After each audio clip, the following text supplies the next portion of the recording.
Papa Santi, kayo ba yan? Efren, kababalik mo lang din ba? Oo. Ano bang meron? Katakataka namang hindi makausad ng mga sasakyan. Hindi ko nga din alam. Ang tanging na ulinigan ko ay may biktima daw ang aswang. Parang dumadami ang mga ganong insidente sa lugar natin nitong mga nagdaang linggo. Nag-aalala tuloy ako kina Pinang at Boyet. Ako nga din eh. Kung hindi nga lang mahalaga ang naging lakad ko, hindi ako alis. Mabuti pa siguro ay lumapit na tayo at nang makita natin ang nangyayari. Baka sakaling magawa natin ng paraan para makadaan ng mga sasakyan. Mawalang galang na ho. Ano bang meron dito? Hindi. Diyos ko po. Hindi to totoo. Pinang! Boyet! Panginoon! Bakit? Bakit kayo ba?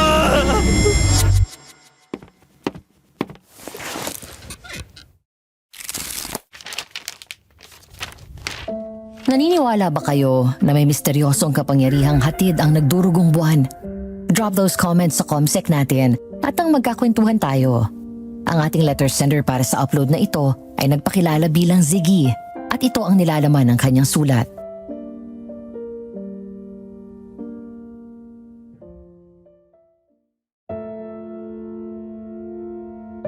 Pero bago natin simulan ng kwento, check nyo na ang bago naming channel na love story, Miss and Mr. Love.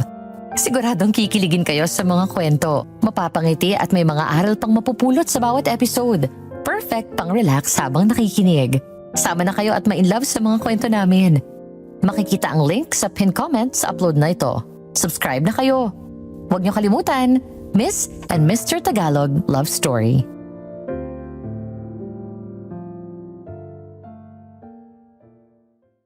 Dear Aswang Diaries and Madam Venus, isang misteryoso at kapanapanabik na gabi sa inyo.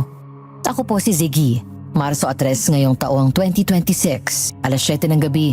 Nasa terrace ako ng beach house ng Ninong Cesar ko dito sa Gumaca, Quezon. Habang ang ibang pinsan ko ay nagkakatuwaan na sumilip sa telescope sa kabilang terrace at pinapanood ang pamumula ng buwan, ako naman ay nandito at kaharap ang laptop ko. Kung bakit ko napagdesisyon ng sumulat sa inyo ay dahil sa naikwento ng ninong ko ang tungkol sa best friend niyang nagngangalang Efren. Nakatikatihan niya akong kwentuhan na mabalitaan namin kahapon na mangyayari ang total lunar eclipse ngayong araw na ito. Para mas madali ang daloy ng istorya, hayaan niyong sa perspective ni Ninong Cesar ko ibahagi ang buong kwento. Isipin niyong siya mismo ang nagbabahagi nun sa inyo. Nagsimula ang lahat noong taong 2000. 5 taon ang lumipas mula nang matagpo ang patay ang mag-ina ni Efren sa koprahan na pag-aari ng biyanan niya.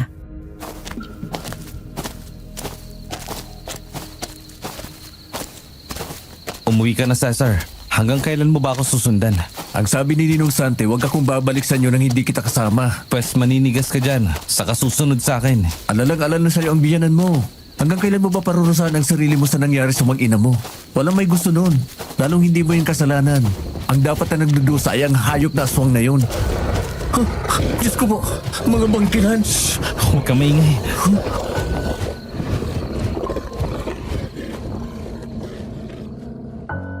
Agad na tumalong ko sa may puno si Efren, kasabay ng pagtaltal niya sa laylayan ng kamiseta ko. Sinenyasan niya akong tumalong ko at manahimik din. Ilang sandali pa'y umalingasaw ang isang manamis-namis pero nakakasulasok na amoy. Kalintulad ng sa nabubulok na karne ng baboy na nabilad sa init ng araw. Kaya sumisingaw lalo ang baho. Nagluha ang mata ko habang pinipigilan ko lumabas ang likidong nag-uumpisang kumulo sa sikmura ko. Hindi din nakatulong ang langis na biglang ipinahid ni Efren sa aming dalawa. Amoy bangka yun!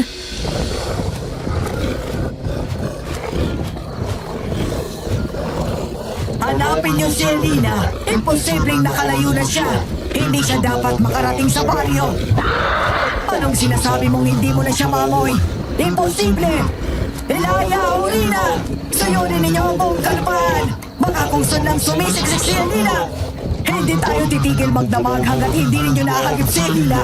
Kailangan maibalik natin siya sa kuta natin bago mag-umaga.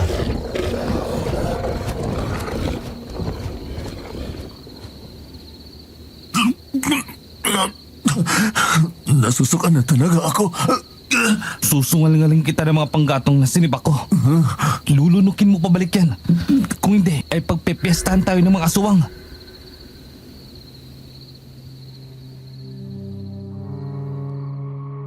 Lunukin? Diyos na mahabagin! Ang utot ba mapapabalik? Gayon pa man sinubukan kong sundin si Cesar. Huminga ako ng malalim, dahan-dahan. Pilit kong pinapakalma ang nagmamarakulyo kong sikmura. Pero hindi talaga. Matay ko mang subukan na gawin ang gusto niya eh. Ayaw nang makisama ng katawan ko. Awa naman ng Diyos malayo na yung mga aswang nang tuluyang kumawala ang nasa bibig ko. Di naman tinuloy ni Cesar ang banta niya. Sa halip hinagod niya ang likuran ko at tinapik-tapik pa yon. Nang tuluyan na akong kumalma magkasama kaming naglakad pababa ng paanan ng bundok at binagtas ng lupang kalsada na nung mga panahong yun maalikabok dahil tuyo.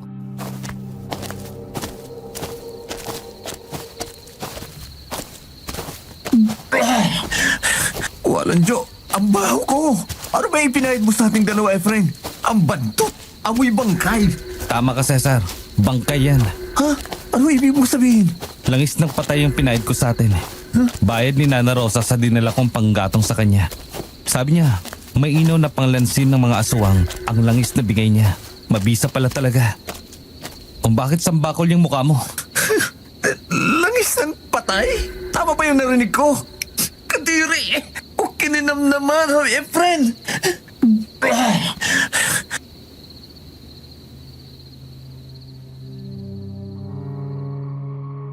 Ang sikmura kong inilabas na ang lahat ng dapat ilabas muling kumulo.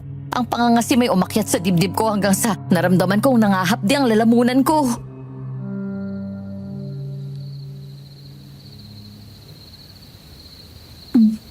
Ano ba yan, Cesar? Ang hina ng sikmura mo. Sadyang ibang klase ang tibay niyang sayo. Mahiya sa'yo ang mga nasa tondo at payatas. Ayos ka na ba? Kaya mo bang kumain ng hapunan? May niluto ako. Pwede ba? Huwag kang bumabanggit ng pagkain kapag katatapos lang bumaliktad ang sikmura ng kausap mo. Eh di hindi. Sayang naman. Nagluto ako ng litsong kawali at sinigang na buto-buto. Wow! Sinigang! Inasiman mo ba yung tipong mapapakilig ka dahil sa sarap? Oo. At taga, akala ko ba huwag ako magsasalita ng tungkol sa pagkain? Ibang usapan yung sinigang mo. Ewan ko sa'yo. Oh! Dumadaan na ako! Sige! Ibalagbag mo pa yung bintana! Ang hina ba? Ulitin mo! Yung makagiba ng bahay! Hoy, ano ba? Pinapatulan mo pa. Takot na nga ang mga tao sa'yo dito eh. Bayaan mo sila. Ikaw dikit na dikit ka pa din sa akin Sige ka, pati reputasyon mo masisira. Naiiyak na nga ako eh. Biruin mo, mula sa pagiging boy next door, naging siga na ang bansag sa'yo mula nang mawala si Mari at ang inaanak ko. Tigilan mo na yan. Totoo lang sinasabi ko, kumanda talaga sa akin yung aswang na yan. Kahit ano pa siya, kapag nalaman ko kung sinong umutas kina Maring Pinang at kay Boyet, patitikimin ko talaga siya. Pinapangit niya ang kumpare ko eh. Yun na nga Bakit pa hindi mo pa ako inabandona? Sinulot ko si Pinang sa'yo, tapos namatay pa siya dahil sa akin. Oh.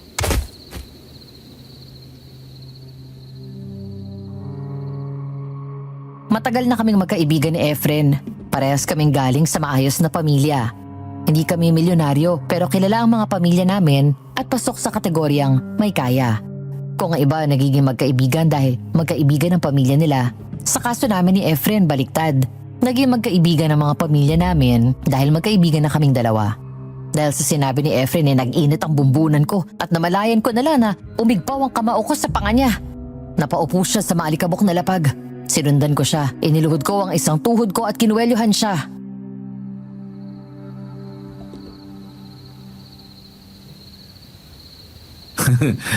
Pasensya ka na ha, pero nangati kasi ang kamao ko dahil pikon na ako sa'yo. Sige lang. Una, hindi ka nanulot. Dahil mula pa lang nung una, sa'yo na may gusto si Pinang. Wala na akong pag-asa. Gunggong lang talaga ako na hindi agad sumuko. Nasaktan ka pa din namin. Wala na kayong hawak doon. Ako yung nakakaramdam noon eh. Hindi nyo kontrolado ang emosyon ko. Pagalawa, hindi mo sila pinatay. Pero kung hindi ako umalis ng gabing yun, Efren, sa susunod na sabihin mo pa yan, bubugbugin na talaga kita. Sisiguraduhin kong mananakit ang buong katawan mo. Alam mong masiga pa ako sa'yo eh. Tumino lang ako dahil sa paggaboy mo sa akin. Ano? Sagot! oo, hindi ko na yun sasabihin. Huwag ka na magalit. Goods! Tama na ang self-pity. Kahit pa nanatili ka sa bahay o kung kayong dalawa ng biyenan mo ang nandoon, susugod pa din ang aswang na yun. Isa pa, Meron pa? huwag mong malitin ang sakripisyo ni Pinang. Alam mong sumugod siya sa kapamakan dahil sa kagustuhan niyang iligtas ang anak ninyo. Sa ginagawa mo sa sarili mo, para mo na ding binabaliwala ang katapangan niya. Iniinsulto mo siya eh. Naintindihan ko.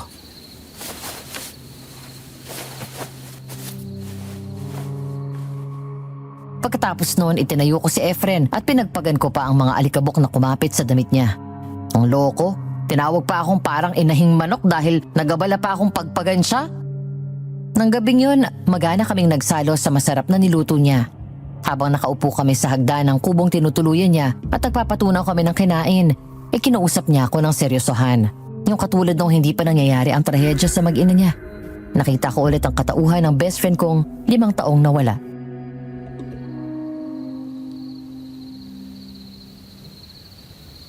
Pare, pasensya ka na sa akin.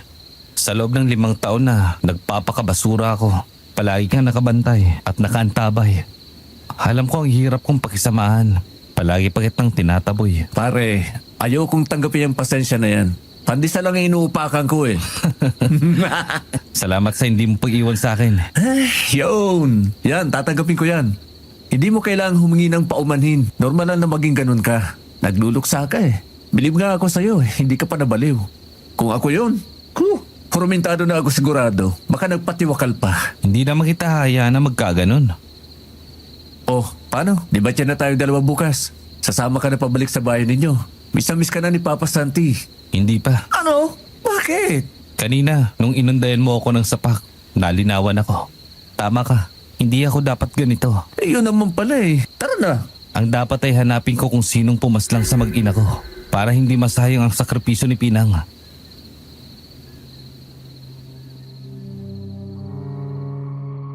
Napatawa ako sa sinabi ni Efren. Yung tawang aliw na aliw. Nagtataka siyang tinignan ako. Noong una, normal lang ang mukha niya pero nung nagtagal, kumunot na ang noo niya. Tapos naging simangot na.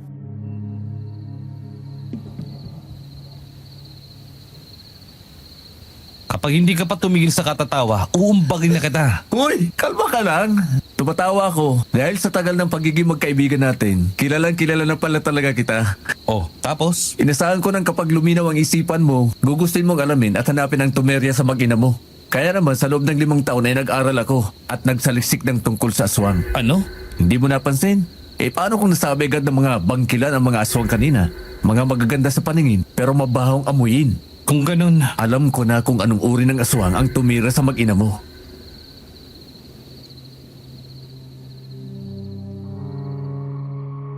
Isang aswang na may anyo at ugaling tigabulak pero binangunan ng paraan ng pagkain. Nalaman ko ang lahat ng yon sa loob ng 5 taon na pagtatanong-tanong ko sa mga taong nakakita kay Pinang ng gabing yun at sa mga nakaranas ng mabiktima ng natural na aswang. Inaral ko din ang ibang uri ng aswang sa payo na rin ng matandang albularya na si Nana Rosa. Kaya nakilala ko agad ng mga bangkila na nakita namin sa may paanan ng bundok. Tahimik lang si Efren habang ipinapaliwanag ko yon lahat. Panaka-naka siyang tumatango at nang matapos ako,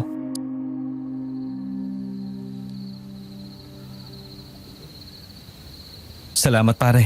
Sobra-sobrang ginawa mo. Ano bang sobra? Di ba't pangalawang tatay ng inaanak ang kanyang ninong?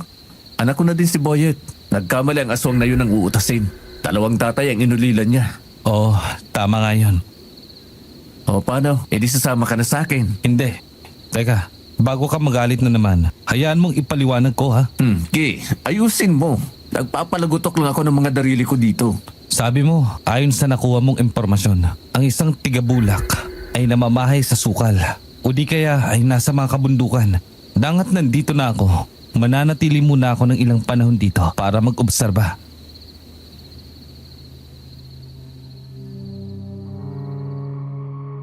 kumalma ako nang marinig ko ang paliwanag ng kaibigan ko. Malinaw na ang isipan niya. May plano na siya. Natutuwa akong tinapik-tapik ang balikat niya. Tapos siniyakap ko siya ng buong higpit. Di pa tuluyang nagbabalik ang ningning sa mata niya pero alam kong nalinawan na ang isipan niya. Kinabukasan,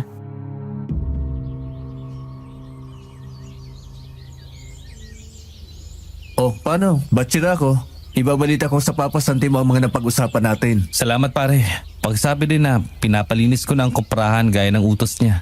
Baka sa makalawa ay maaaring niya na tong bisitahin at umpisahan yung bagong negosyong gusto niyang simulan. O sige, sasabihin ko din sa kanya na lumabas mula sa kuta nila ang mga bangkilan. Sasanggunin na din kami kay Nana Rosa kung ano ang mainam na gawin. Bago ka nga pala umalis, Cesar, itatanong ko sana sa'yo yung tungkol sa kagabi. Alin doon? Bakit parang hindi ka na nagtaka na may bangkilan dito sa atin? Matagal na bang may aswang dito sa baryo natin? Alam mong walang aswang sa lugar natin. Payapa ang lugar na ito, kahit may pagkaliblib at malayo sa kabiasnan. Kaya nga maraming mayaman ang nagtayo ng mga bahay bakasyonan nila dito. Kung ganun, bakit? 5 taon nang may mga nabibiktima ng aswang, di ba? Pero nito lang, may mga nagpakitang bangkilan. Sabi ni Nana Rosa, posibleng dahil sa paparating na pagdudugo ng buwan sa Hulyo. Hindi ko maintindihan. Ang mga bangkilan daw ay may 3 dahilan kaya lumalabas sa kuta nila. Una, para humanap ng lalaking kukunan nila ng punlay para mabuntis sila at magkaanak. Pangalawa, upang tugisin ang kauri nila na nagtalo sira sa kanilang pagkaaswang. Ano namang kinalaman nun ng pamumula ng buwan? Yun ang pangatlong dahilan. May ipapanganak na bagong rey ng bangkilan. Siya yung papasaan ng kapangyarihan. Siya ang magiging bagong pinuno. At ang ritual ay nangyayari lang kapag dumudugo ang buwan.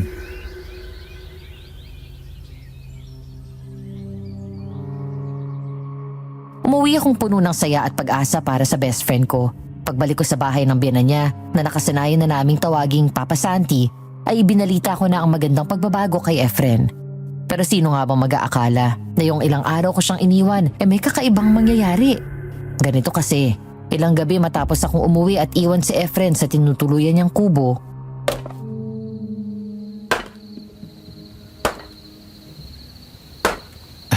Isa na lang. Ayos. Pwede na to bukas. Uulan pa nga. Talaga naman Hindi ka pa nakapaghintay na makapasok ako sa bahay. Parang may ibang presensya.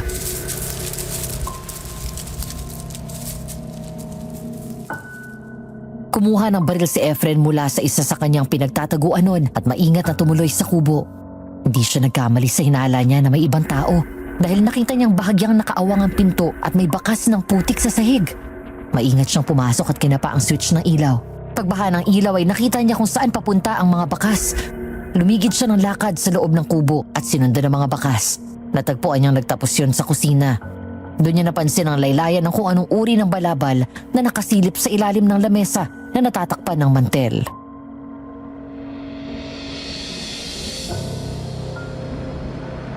Labas! Tay! Aray ko! Nabiyak yata ang ulo ko. Diyos ko po! Baril! Oo, baril nga to. Hindi mo naman siguro hinihintay kung anong kayang gawin nito, di ba? Labas dyan! Eto na! Lalabas na po!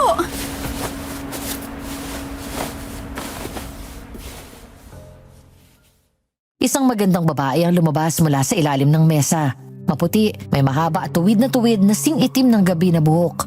May maliit pero matangos na ilong at labi na kakulay ng malarosas na kulay kapag namumula ang pisngi ng isang bata. May magandang tindig ang babae at tangkad na di lalayo kay Efren.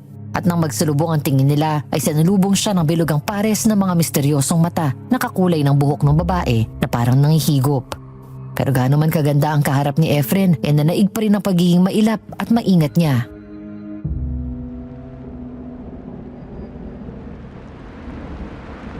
Sino ka ba? At bakit ka nagtatago sa ilalim ng mesa ng kusina ko? Bahay mo to? Ay hindi, bayan ng kung sino lang.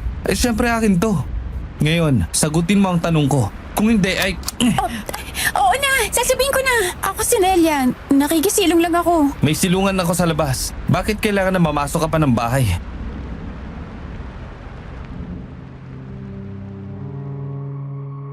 Bigla na lang sumalpak sa sahig si Nelia at umiyak. Nagumpisa yon sa pagyugyug ng balikat hanggang sa naging makabagbag damdaming pagpalahaw. Ang alampay na nakapatong sa balikat niya ay nahulog na sa lapag. Doon napansin ni Efren ang manipis na bestidang itim na suot ni Nelia. Halatang gawa yun sa mamahaling tela at kumikinang sa tama ng ilaw. Parang kalangitan sa gabi na puno ng bituin. Pero gaano man yun kamahal, hindi yun sapat para itago ang katawan niya. Aninag ang ganda ng hubog ng kanyang katawan sa ilalim ng kanyang damit.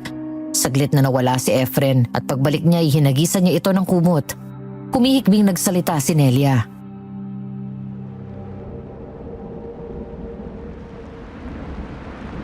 Pwede ba? Kung papatiin mo ako, huwag mo gawing masakit Yung madalian lang. Miss, baliw ka ba? Ano? Hindi ako luka-luka. Ganun naman pala eh. Tigilan mo yung pagdadrama mo dyan. Para sa ng kumot na to kung ganun? Di ba kapag may patay na tao, ibinabalot o kaya tinatalokbungan ng kumot? Ibalot mo yung kumot sa'yo. Nakantad yung katawan mo. At kung kalmante ka, umalis ka dyan sa pagkakasalampak mo sa lapag at mag-usap tayo ng maayos.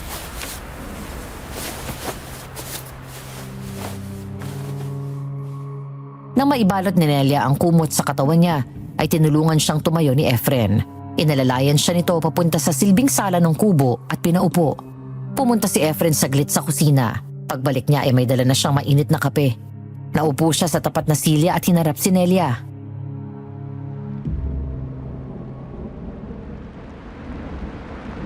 Sabi mo, Nelia ang pangalan mo? Hindi, ako si ang ibig ko sabihin, oo, ako si Nelia. Yun ang pangalan ko. Ako si Efren. Dito ako nakatira. Efren, kinagagala kitang makadaupang palad. Ha? Ang ibig kong sabihin ay makilala. Ikinagagala kitang makilala. Nelia, gusto ko lang makasigurado. Minor de edad ka pa ba? Hindi! Ang sabi ng lola ko, 27 na ako at hinug na. Hinug para saan? Hindi ko din alam. Sa tingin ko hindi ka taga dito. Delikado sa lugar na to ngayon. Hindi ka dapat napadpad dito. May mga gumagalang aswang pagkagat ng dilim. Kaya bukas na kita sasamahan sa barangay para maipaalam sa pamilya mo. Hindi! Wag! Parang awa mo na, wag! Gagawin ko lahat ng gusto mo. Huwag mo lang ipaalam sa kanila kung nasan ako. Sige na!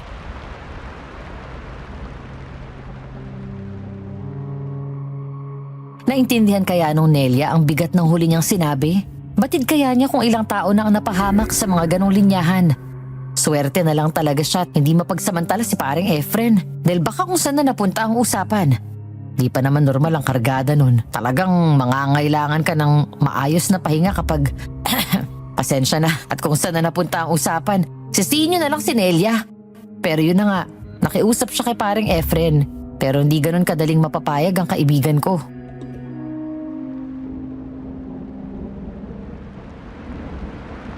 May ginawa ka sigurong masama, no?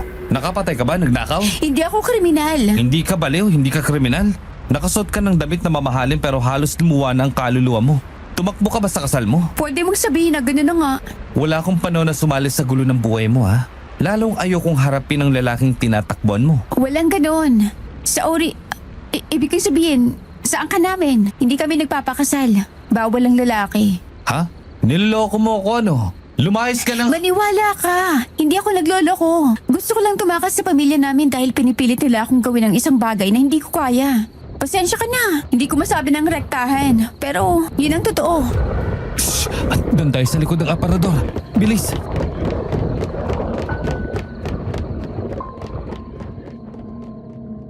Pinauna ni Efren si Nelia sa likod ng aparador. Madalian niyang pinatay ang mga nakasinding ilaw sa kubo at sa kanya tinabihan si Nelia sa pinagtataguan nito.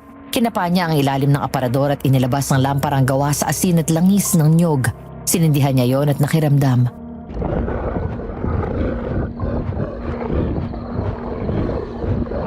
Hanugugin ninyo ang buong lugar. Itaon ninyo ang lahat ng maaaring pagtakuhan niya. Hindi maaaring hindi natin matagpuan si Elina. Kailangang may balik siya sa atin para magawa ang ritual bago matapos ang pagdulugo ng buwan.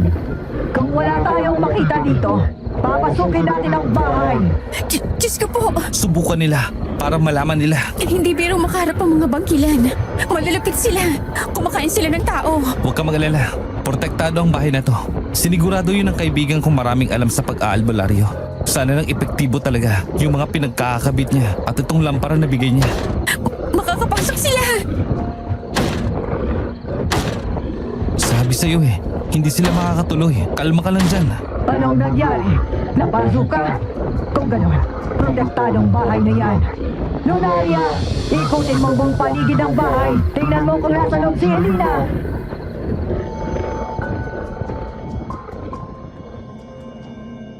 Ilang minuto silang nakarinig ng ingay na parang sa baboy na sisinghot-singhot. Parang asong pilit hinahagilap ang amoy ng hinahanap. Nang makailang ikot yon ay narinig nilang lumayo ang mga kaluskos. Kasunod ng mga hindi tukoy na ingay ng mga aswang.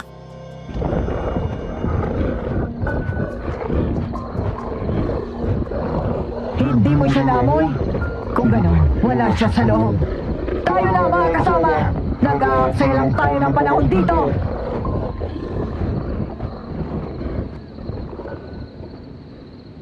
Tingnan mo nga naman epektibo pala ang iniligay ni Cesar. Maging ang pagbabanlaw niya sa sambong ng mga kumot ay nakatulong. Hindi naamoy ng aswang ang presensya natin. Dadayuhin ko siya at magpapasalamat bukas. Ang kati! Ang hapdi! Ano nangyari sa'yo? Bakit puro pantal ka? Naku po, pulang-pula na. Hindi ko alam.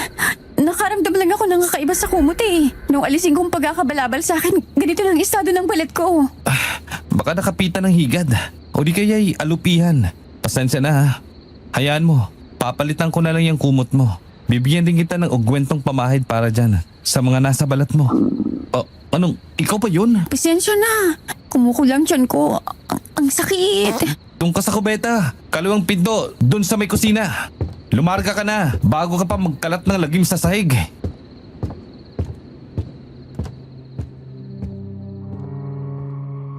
Matapos makapagbanyo, kinausap ng masinsina ni Efren si Nelia. Sa bandang huli, pumayag siya na makipisa na ang magandang babae sa kubo niya. Malaki naman yon at may 3 kwarto.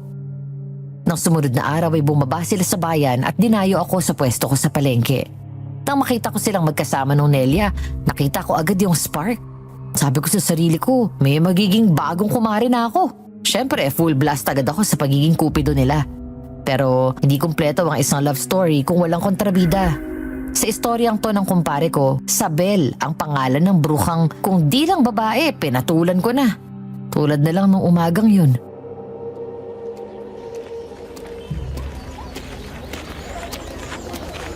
Hoy Cesar, sino yung kasakasama ni Efren? Yan ho ba? Mabisang kayo mayan. Kapag ginamit ang mister nyo yan, suko na ang balakang ninyo ay hindi pa din kumakalma ang turo ng digmaan. Salamat sa ulitin po. Hoy sabi, nananadya ka ba? Ano't ayaw mo akong sagutin? Ate Isabel, Anong ate? Binibwisit mo ba ako? Sabi lang sabi, wala na yung ate para naman tayong hindi magkababata niyan. ay oo nga, pagkababata tayo. Pero 5 taon ang tanda mo sa amin ni Efren. Sabi nga ng mga nakakatanda, dapat marunong gumalang ang mas bata. He, ang liit lang naman ng 5 taon. Hindi na yun dapat pinapansin, no? Hindi mo pa sinasagot ang tanong ko. Sino ka ako ang nababalitang nakikitang kasakasama niya? Anino niya siguro? Alam ka naman ako.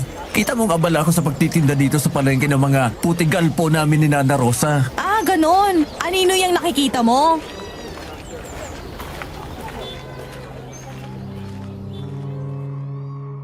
Hinagip ni Sabel ang baba ko at pilit na ipinaring ang mukha ko sa direksyon kung saan naglalakad palapit sa amin ang dalawa. Suot ni Nelia ang cargo short at kamiseta na parehas pag-aari ni paring Efren. May suot din siyang sombrero pero hindi na naitago ang pagiging babae niya. Bagkus para lalo nung binigyan ng mas misteryosong aura ang dating ni Nelia. Saglit na tumigil si Efren sa isang tindahan ng mga damit na pambabae. Saka naman may lumapit kay Nelia at pilit na nakipag-usap. Doon na nangyari ang eksena.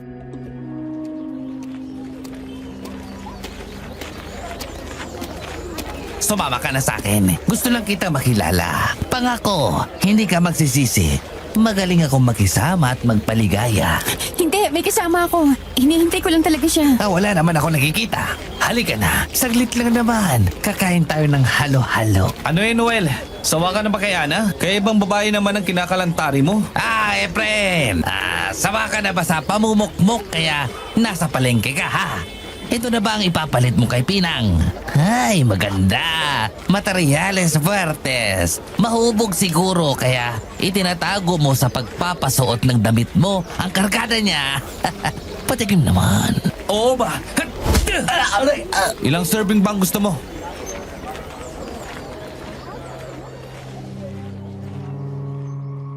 Nang makita ng mga tao sa palengke ang nangyayari ay agad silang kumilos. Hindi para umawat, kundi para magpustahan. Ilang taon nang ganun ang eksena sa pagitan nilang dalawa. Wala nung namatay ang mag-ina ni paring Efren. Bastos kasi talaga si Noel. Ito namang si Sabel, feeling jowa. Siyempre, kukunin ko ang oportunidad na yon para sampalin din siya ng katotohanan. Dahil kahit kailan, hindi ako naging boto sa babaeng yon para sa kahit kanino sa aming dalawa ni Efren. Kahit pa kababata namin siya.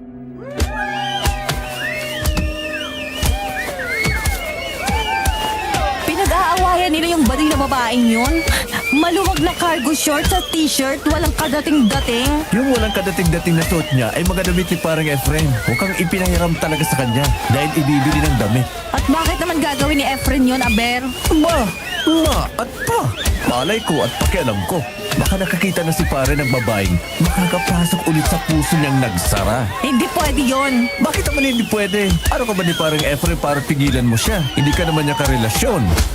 Cesar, kumilos ka dyan, awatin mo sila. Baka masaktan si Efren. Bakit? Pabayaan mo. Nag-i-enjoy ang mga nasa palengke. Marami na namang kikita dahil sa pustahan. Isa pa, kaya naman yan ni Efren. Kailan ba nanalo yung si Noel na bastos laban sa kumpare ko?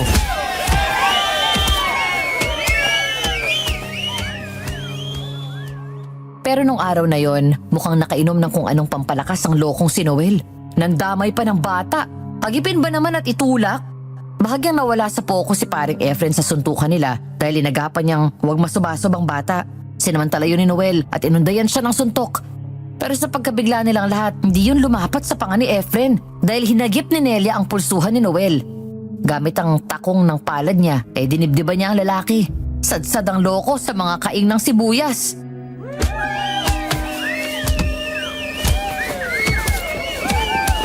Nelia! Tama na sabi! Pagkakulit mong damuho ka. Ang ibig ko sabihin, ang kulit mo eh. Nelia, ayos ka lang ba? Ha? Ako? Ayos naman ako. Pero ayos lang ba yung lalaking yun? Mukhang napuruan ko yata siya eh. Ano nangyari? Nakita mo ba yun, Cesar? Anong ginawa ng babaeng yun? Hindi siya normal. Halimaw ang babaeng yan! Halimaw talaga, di ba? Talo si Efren at Noel. May bago tayong siga. Isang lagapok naman para kay Nelia.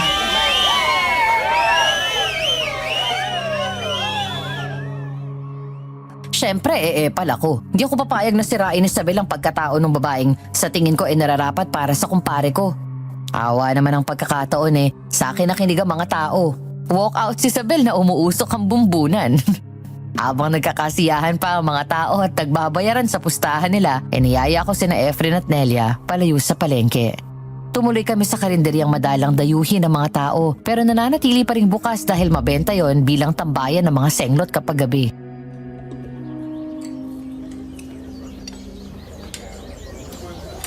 Paano ang pwesto ni Nana Rosa? Hindi ba't nagbabantay ka? Baka magalit sa'yo yun at kulamin ka. Hindi yun.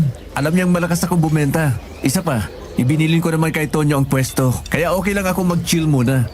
Hi, miss! Ako si Cesar. Best-friend ako nitong si Efren. Ikaw, anong pangalan mo? Ako si Nelia. Ikinagagala kitang makadaupang... ibig ko sabihin, masaya akong makilala ka. Huwag ka magalit ha. Pero kanino ko pa nahalata na medyo makaluma ang pananalita mo. Yung Efren nga pala. Ay, best friend ang ibig sabihin. Matalik na kaibigan. Marunong naman ako ng makabagong pananalita. Medyo nasanay lang ako. Makaluma kasi kung manalita ang lola ko. Wow! Lola's girl ka pala. Saan ka natuto nung ginawa mo? Sa lola ko rin.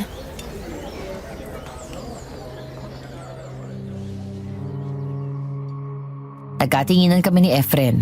Kakaiba si Nelia at iminuwestra ko yun sa kanya gamit ang bibig ko.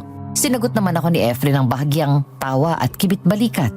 Lalo lang ako nawirdohan sa kanya nang umorder kami ng pagkain. Naganap siya ng mga gulay na pwedeng kainin. Hinainan kami ng anak na sosyalera ng may-ari ng karinderya ng pakbet at salad na parang kambing lang ang magkakagusto dahil sa dami ng letsugas at ilang bagay na parang mga nagpapapayat na beauty queen lang ang kakain.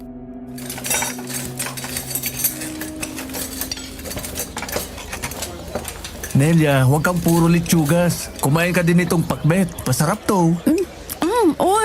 Masarap nga. Tubig! Pahingin tubig! Oh, heto. Uminom ka ng dahan-dahan. Ano ba nangyari sa'yo? Hindi ko alam. Nako, ano ba yan? Ate Linda, pasiyar itong kasama namin.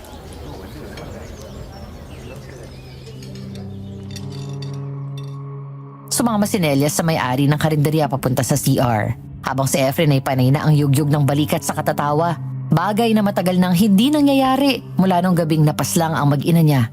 Hindi ko tuloy maiwasang tudyuhin ang matalik kong kaibigan.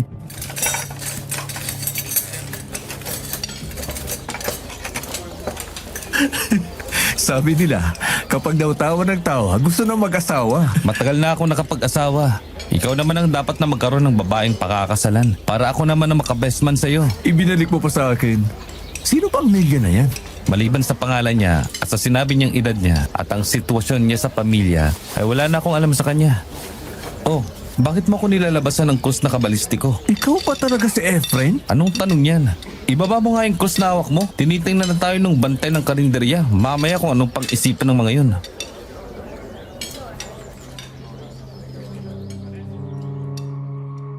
Ipinaliwanag sa akin ni Efren ang lahat ng nangyari. Sabi niya sa akin, hindi naman lubos ang tiwala niya kay Nelia. May hinala siya na may itinatago ito sa kanya. Pero naawa siya nung umiyak yun at nagmamakaawa na huwag ipaalam sa pamilya nito kung saan ito nagtatago. Kesa naman mapahamak yung tao, mas mabuting nasa kanya na.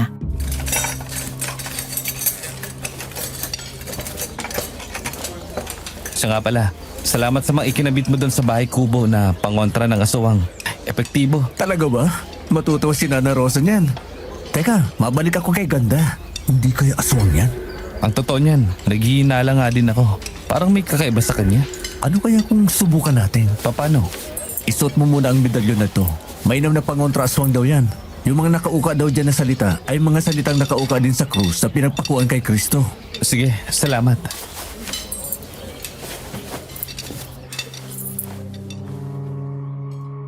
Paano nga ba namin sinubukan yung sinelia?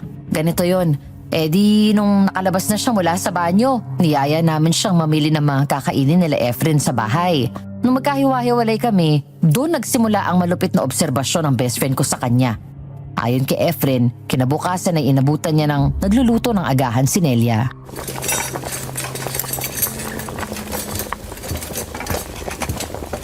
Ang aga mo namang nagising. Sabi ko sa'yo hindi ko mamasamain kung gagawa ka sa bahay na to. Pero hindi ka katulong. Nakikituloy ka. Hindi mo kailangan na umakto na parang katulong. Masaya akong gawin to. Kahit sa ibig kong sabihin, sa lugar namin, ligaya ko magluto. Ayos ka lang ba? Bakit may takip yung mukha mo? Gawa ng bawang eh. Nasusuka kasi ako sa amoy. Sumasakit din ang ulo ko. Ganun ba? Bakit ka nagpipilit na gumawa pa din? Umalis ka na dyan. Ako na. Hindi na. Kaya ko. Anong kaya mo? Ano nangyari dyan sa kamay mo? Pulang-pula na para bang nasunog ng matapang na sabong panlaba. Umalis ka na dyan. Ako na magluluto. Ipahinga mo na yung kamay mo.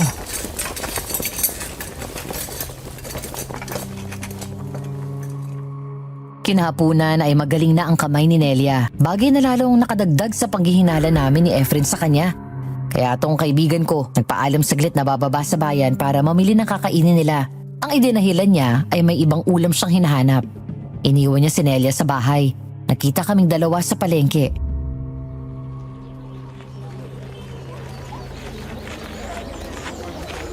Naku, mukhang aswang pa yata ang binabak-apan kong maging kumare number 2. Anong kumari number 2 ka dyan? Ang intindihin mo ay kung ano pang pagsubok ang gagawin natin para mapatunayan natin kung tama ba ang hinala natin kay Nelia na isa siyang aswang. Ano nga ba? Nasisira ang tiyan dahil sa kape, nag-uubo at jumeb sa banyo dahil sa bawang. Ang natitira na lang ay ang pagkayok niya sa ilaw na karne. Ano kaya kung mamili ako ng sahog para sa bupis, igado at dinuguan? Tapos mananadya ako na iiwanan kong nakatiwangwang lang sa lababo. Kunwari may nalimutan akong sangkap. Pero ang totoo, nasa kung saan lang ako at inoobserban siya. Sasama na ako sa'yo. Para kung sakalit mabuking mo siya na aswang, dalawa na tayo na pwedeng lumaban. Violent ang mga aswang kapag nabubuking.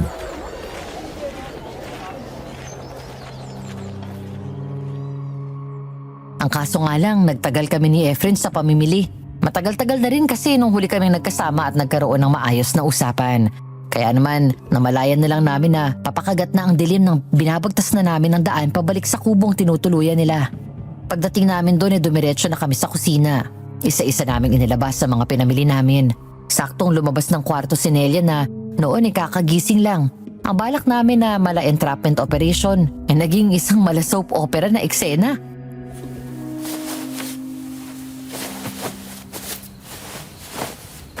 Basta pare, kapag nabuking na natin siya at nag-anyong aswang, batuin mo agad nung ibinigay ko sa'yo na pinulbos na itim na luya.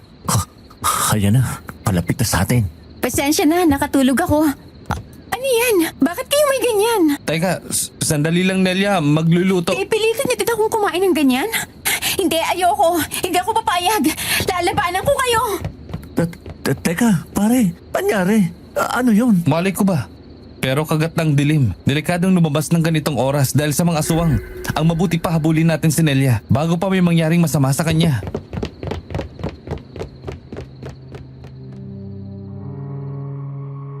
Pero hindi na namin kailangan pang lumayo. Dahil bago pa kami makalabas ng bakuran ng bahay kubo, ay natagpuan naming nakaluhod sa isang sulok si Nelia at panay na ang pagduduwal. Sapu niya ang kanyang sikmura. Di nagtagal ay ang ulo naman niya ang sapu-sapu niya. Nung makita niyang palapit kami, pumulot siya ng bato at nagbanta na lalaban kung itutuloy pa namin ang aming balak sa kanya.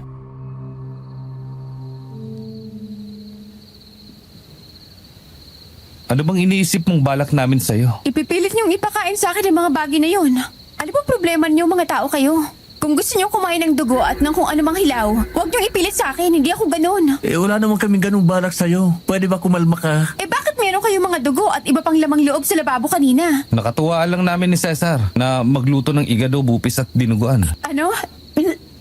Hindi pa sapat ang karnet. Kailangan niyo din kumain ng dugo at lamang loob? Mga aswang din ba kayo? Anong uri kayo ng aswang? Mga kampon din ba kayo ng mga bangkilan? Nelia, kung asuwang kami, sana nasunog na kami sa dami ng pangontrang hinahawakan namin.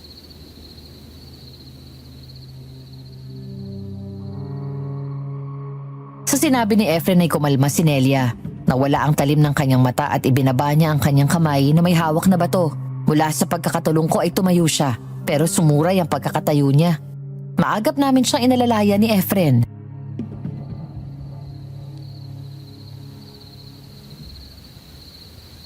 Nahihilo ako. Sa tingin ko, kulang ka na ng tubig sa katawan. Sa dami ba naman ang sinuka mo? Cesar, ano titig na titig ka dyan? Tulungan mo kong alalayan si Nelia. Pare, dugo. Saan? Dumudugo ang ilong ni Nelia.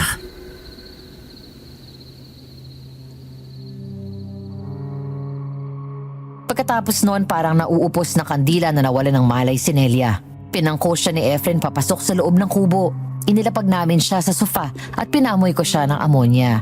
Nang magkamalay siya, pinakalma namin siya tapos ikinausap na namin siya ng maayos.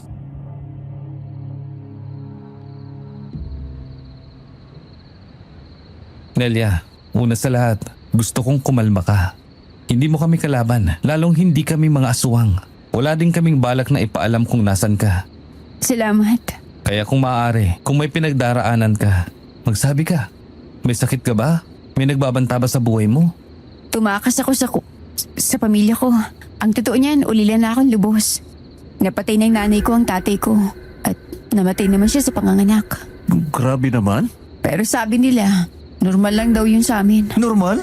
Ano kayo? Pamilya ng mga Black Widow nagagamba? Singit ka ng singit eh. Sorry na. Sige Nelia, magpatuloy ka na. Tanggap kong ganun.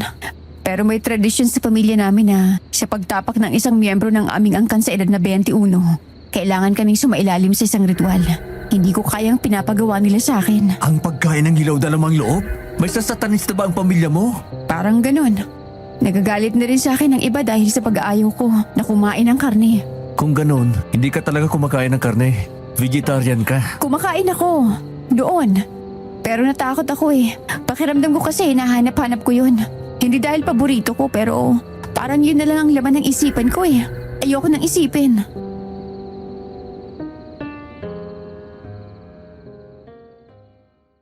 Natapos ang pag-uusap namin sa isang malinaw na konklusyon. Mananatili si Nelia sa bahay kubo ni Efren. Panay ang pasasalamat niya. Nangako pa siya na tutumbasan niya ang kabutihan namin sa kanya. Inulit na naman niya ang nakakademonyong gagawin ko ang lahat na linyahan niya na sinansala na namin at sinabing hindi na niya kailangan sabihin ng ganun. Nang pumunta na siya sa kwarto niya at kami na lang ni Efren ang natirang gising, ay nagbukas kami ng bote ng beer at pumunta kami sa likod bahay. Ganito ang naging takbo ng usapan namin.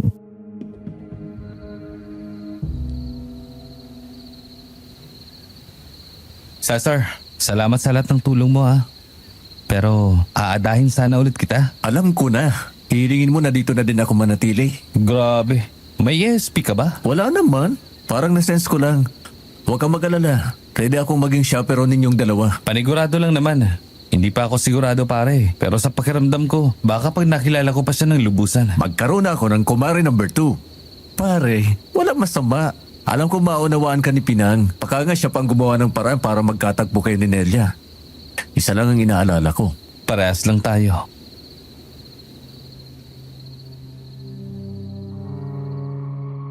Hindi simpleng trouble sa pamilya ang ininda ni Nelia. May iba sa kanya. At kung ano man yun, parehas kami ni Efren na gustong alamin yun. Batid namin na magagawa lang namin yun kung mananatili siya sa piling namin. Pero hindi lang pala si Nelia ang haharapin naming issue. Dahil paglipas ng 3 araw, isang nakaririmarim na eksena ang naganap sa may batis na malapit sa amin. Bandang 9:00 na ng umaga nun, araw ng Sabado. Sinamahan namin si Nelia na maglaba ng aming mga pinagdamitan. Hindi namin siya gustong pagawin pero sa tuwing tatanggi kami biglang lumalambong ang lungkot sa mata niya. Kaya hinayaan na lang namin siya. Yun nga lang may mga bagay na sadyang nakakahiyang ipaubaya sa babae.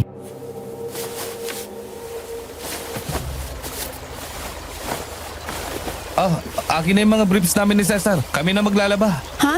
Bakit? Ayos lang sa akin. Damit din yan, di ba? Nakakahiya sa'yo. Dalaga ka eh. Teka nga, pagkukunin ko na. Doon ako sa may banda doon magkukusot ng mga to. Oh, hetong sa'yo, Cesar. Ikaw na magkusot ng sa'yo. Huwag mong ipaubaya kay Nelia, nakakahiya. Hoy, kung umuwi ka na ng bakasyon sa bahay mo, mas madali ang paglalaba. Hindi ganito ang libre hiking. Di ba no? Nakakapagod ang ganito. May ibang bahay pa kayo? Ang totoo niyan, may kanya-kanya kaming bahay nitong S-friend ko. Doon sa Kabesnan. Pero nung may tradyang naganap sa mag-ina nitong si parang Efren, ginusto niyang dito sa may paanan ng bundok manirahan. Bakit? Ano nangyari sa kanila?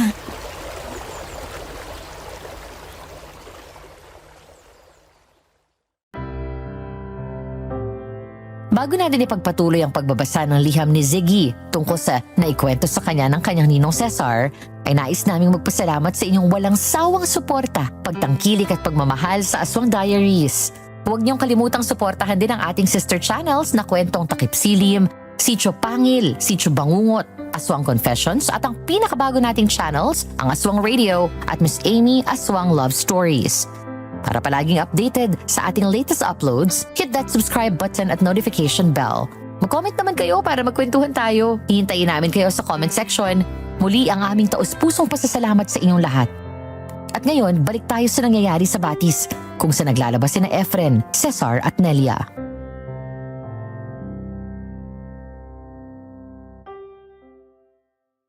Pero bago ko pa nasagot ang tanong ni Nelia, ay nakarinig kami ng sigawan sa kabilang parte ng Batis. Nagtakbuhan ang ibang naglalaba papunta sa direksyon ng ingay. Maging si Efren na naglalaba sa di kalayuan, lumapit na naman sa amin at nagtanong kung anong meron.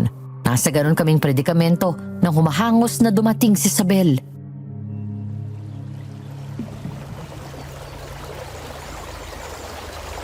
Si Isabel yata tong nakikita kong papalapit. Sino pa nga ba?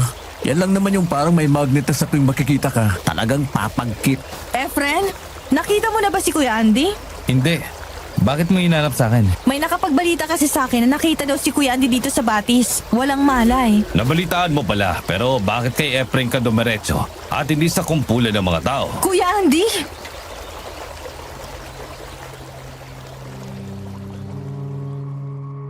Si Andy, ang kuya ni Isabel na mulat sa pool, ay kasanggana namin ni Efren. Siya rin ang nagsisilbing tagapigil kay Isabel kapag nilalandi nito si Efren at nagiging sobra na ang pagiging intrimitida.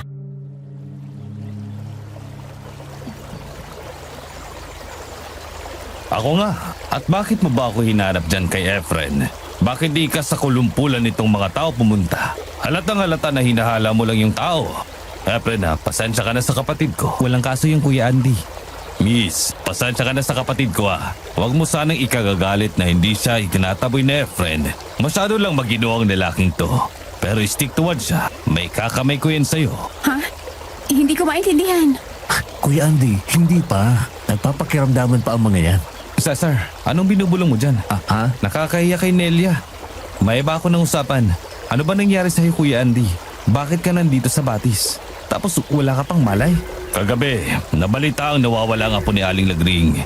Nanawagan ng barangay na tumulong ang mga kalalakihan sa pag-aanap. Baka daw nalulunod na. Pero nahalughog na namin ang buong lugar. Hindi pa din namin makita ang bata. May umatake sa'yo?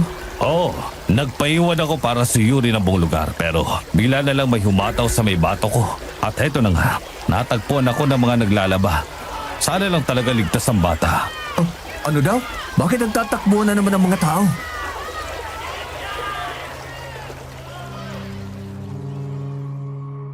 Sinundan namin ng mga tao at nakita namin ang dahilan sa talahibang malapit sa Batis.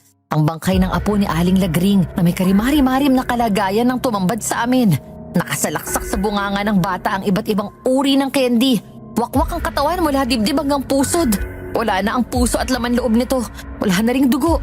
Ano mo yung manok na itinitinola na pinatiktik na ang lahat ng dugo sa katawan? Maingay ang paligid dahil sa mga nakikiusyoso. Nakilombohan pa ng ingay ng pakpak na mga bangyaw na nagpipiesta sa murang katawan ng biktima. Isang alay ang hindi nakapagpigil at sinabing napakawalang hiya ng taong gumawa nun. Doon ko narinig na bumulong si Nelia. Napalingon ako sa kanya at nabigla ako na parang may kakaiba sa mga mata niya.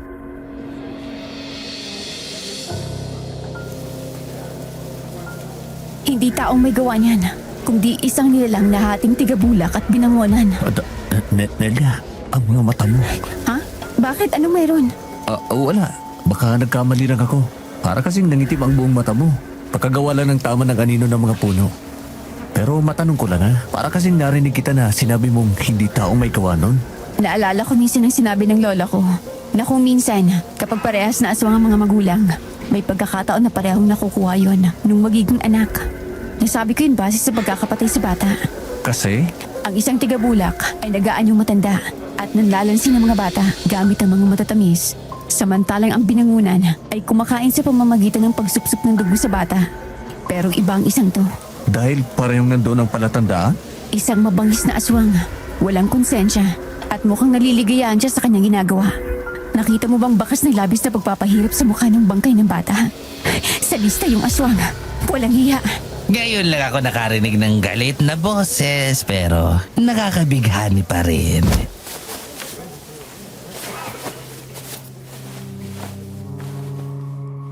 Sa pagkabigla ko, biglang umigpaw ang kaliwang kamay ni Nelia at hinawakan sa baba si Noel. Pagkatapos may lampas isang pulgada niyang iniangat ang lalaki.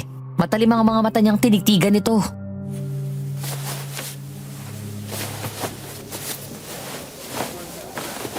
Pagkawalan mo ako! Ha? Bakit ko gagawin yun? Bigyan mo ako ng magandang dahilan para hindi ko baliin ang leg mo. Nelia, ibaba mo na si Noel bago pa may makapansin sa atin. Sige na. Bakit ko gagawin yun? Alam mo ba kung anong ginawa ng isang to? Nelia, sige na. Ibaba mo na si Noel.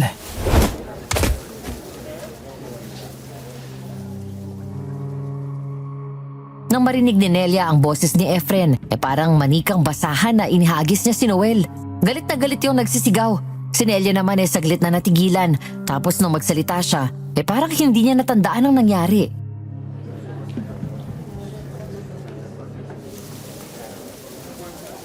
Hindi ka lang halimaw na babae ka! Baliw ka pa! Bakit mo ko hinagis? Ha? Si Noel ba yun? Bakit parang galit na galit sa akin? Nelia, ayos ka lang ba? Ano nangyayari sa'yo? Hindi ko alam. Para akong pinapangampusan ng hininga. Naku po, Efren. Naku po ng dugo si Nelia. Cesar, bahala ka nang magbaba ng mga damit natin. Iuwi ko na si Nelia.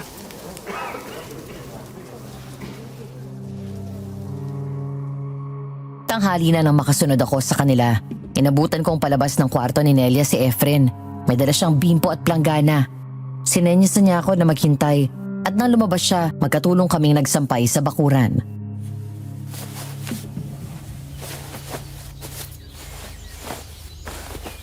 Nilalagdat siya. Nakita ko may dala kang pamunas. Oo, awa naman ay napababa ko na ng konti. Pare, hindi naman sa nangingialam ako ha. Pero Alam ko, may kakaiba sa kanya. Hindi lang ikaw nakakapansin ng mga mata niya. Ako at si Isabel. anak ng turkwata. Hindi natitigil ang sabil na yun sa kapuputak. Mukhang naniniwala naman siyang sa laro lang liwanag. Dahil nung titigan niyang maigi si Nelia, ay nagbalik na sa normal ang mga mata niya. Matanong nga kita, ano ba nangyari? Biglang sumulpot si Noel sa tabi ni Nelia at binulungan siya sa tenga. Medyo hinagingan pa nga ng dila niya ang tenga ni Nelia. Ano? Oh, kalma. Kita mo naman pinatikim na ni Nelia ang loko eh.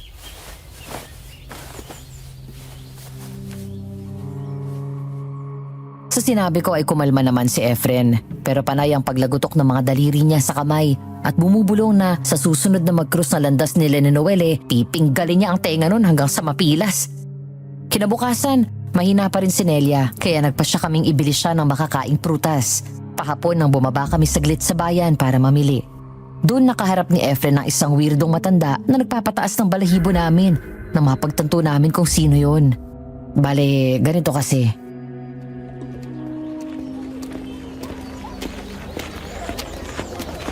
Sa prutasan ako pupunta. Sa karnehan ako. Bibili ako ng pambulalo. Paihigupin ko ng sabaw si Nelia. Gusto mo bang magwala na naman ang sikmura noon? Bulalo ka dyan. Itambak sa bawang yan eh. Sibuyas, paminta at kung ano-ano yun. Kaya hindi ko sasahugan ng hindi kasundo ng sikmura niya. Pakukulang ko lang ng repolyo at Baguio beans. Sa bagay. Sige, magkita na lang tayo sa pwesto ni Nana Rosa.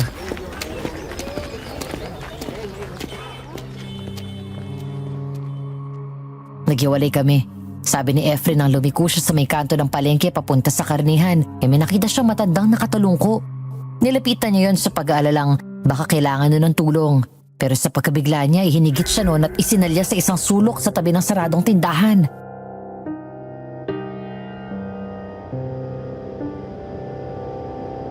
Isa kang byudo, pero hindi ka interesado sa makabundong bagay.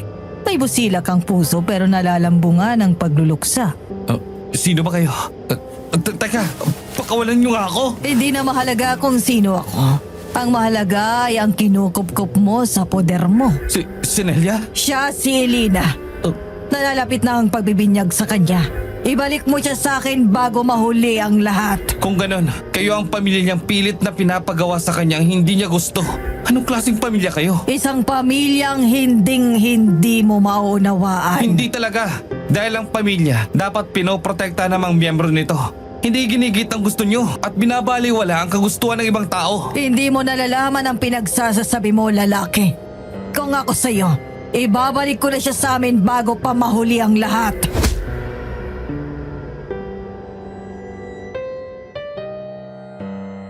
Pagkatapos noon ay binigwasan ng isang sampigan ng matanda si Efren. Nasalag niya yun, pero hindi niya inasahan ang lakas nun. Kumagis siya ng ilang pulgada palayo sa matanda. Di siya nasaktan ng labis pero nayanig siya.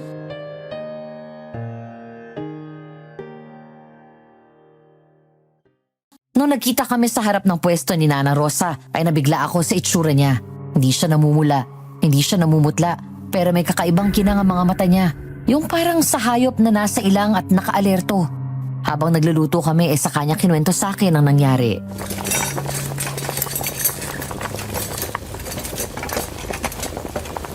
Grabe yun. Buti na lang inaalagaan mo yung mga muscles mo. Umuro nga lahat ng uurong sa akin eh. At kaamoy niya ang mga aswang na naghahanap dun sa Elena. Mga bangkilan? Oo, ganun na nga. Kung ganon, sinilya natin ay yung Elena nila?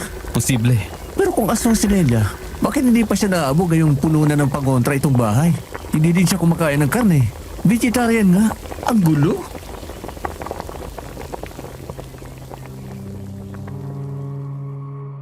Pero ang gulong yun, nasagot nung pasukin namin si Nelia sa kwarto niya para pakainin. Tumaas kasi ulit ang lagnat niya at hindi siya makabangon. Nang salatin namin ang leeg niya ay nag-aapoy na siya sa init at nagdedeliryo. Magkatulong kami ni Efren na pinagyaman siya para mapababa ang lagnat. At sa gitna ng pagkataranta namin sa kanya, ay bigla na lang niyang niyakap ang braso ni Efren at isiniksik doon ang mukha niya.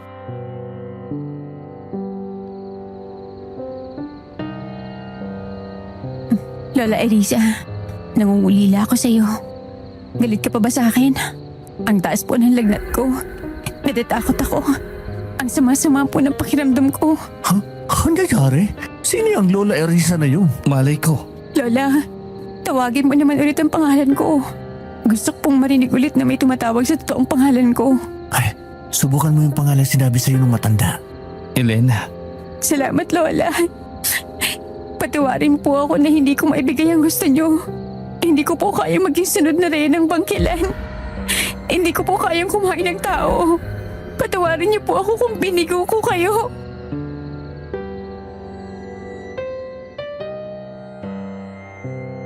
Sabay kaming napaigtad ni Efren sa narinig namin. Isang bangkila na katakdang mamuno sa mga kauri niya ang kinukupkup ni Efren. Iniayos namin si Nelia at para kaming napapaso na lumabas mula sa kwarto. Dala ng tensyon ay nagbukas kami ng bote ng beer at umupo kami sa hagdan ng kubo para pakalmahin ang aming sarili. Madilim na nun. Puno ang langit ng bituin pero hindi namin dama ang lamig ng hangin. Hindi na kailangan dahil pinanlalamigan kami dala ng takot.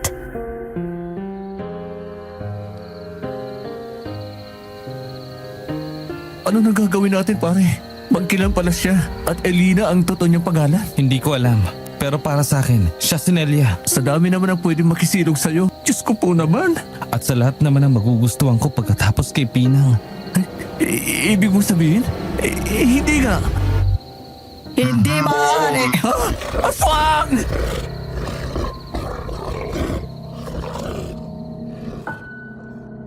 Isang magandang babae na may malaking pakpak na paniki na may maputi at mahabang buhok ang bigla na lang lumapag sa harap namin. Para mga matang pusa ang mga mata niyang namumula at may maalindog siyang hubog ng katawan. Mula sa kanya ay umalingasaw ang amoy ng asupre at mabining amoy ng lansa.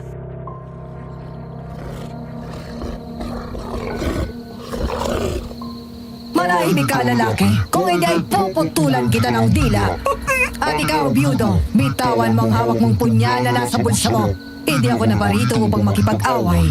Nandito ako para sa aking apo na si Elina. Saka na kayo makipag-usap sa amin kapag gumaling na siya.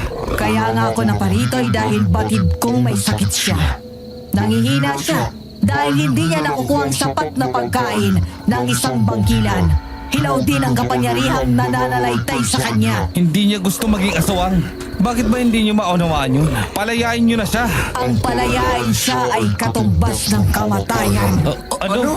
Kailangan magawa ang ritual kay Elina sa pagsapit ng pagturugo ng buwan.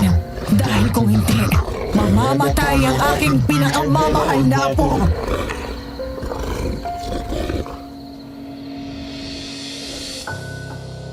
Mababangis sa mga bangkilan, lalo na yung reynang bangkilan. Yan ang sabi sa libro ng lihim na kaalaman ni Nana Rosa.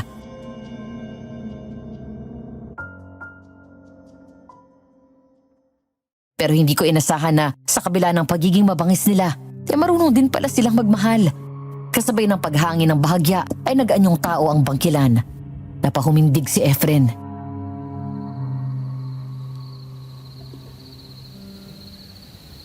Ikaw yung matandang umatake sa akin sa palengke? Bastos! Anong matanda? Baka gusto mong tuktukan kita. Pasensya na po. Bakit ka humingi ng pasensya, Efren? Totoo naman ang sinabi mo.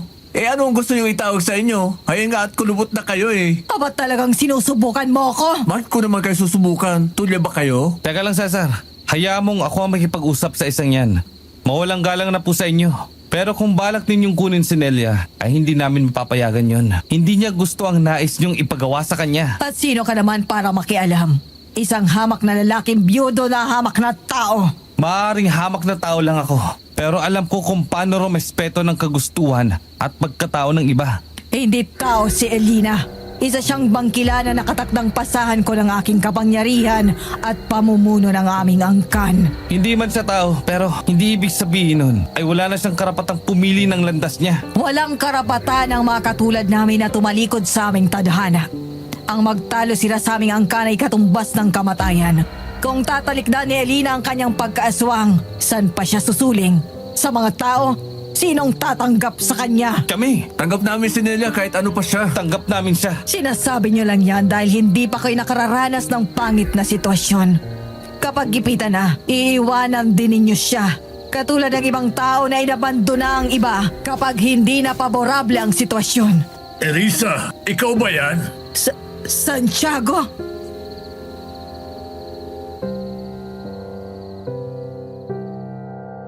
Santiago ang buong pangalan ni Papa Santi. Sawing pag-ibig niya ang bangkilan na nagngangalang Erisa. Ang kuya naman niya ay naging katipan ng anak ng bangkilan na nanay ni Elina. Suma total, si Nelia ay pamangkin ni Papa Santi. Ang mainit na pagtatalo sa pagitan ni Efren at ng matandang si Erisa ay nauwi sa madamdaming pagtatagpo nila ni Papa Santi. Mula sa harap ng kubo ay lumipat kami sa likod bahay. At ang bote ng beer namin na nilagnat na ay inabandona na namin at hinayaang pagpiestahan na ng mga insekto. Ang balak naming pagpapakalma ng aming sistema nauwi sa mas lalo pang pagbuhay ng aming mga dugo. Dahil sino bang hindi may intriga sa mga revelasyong bumubukal sa harap namin?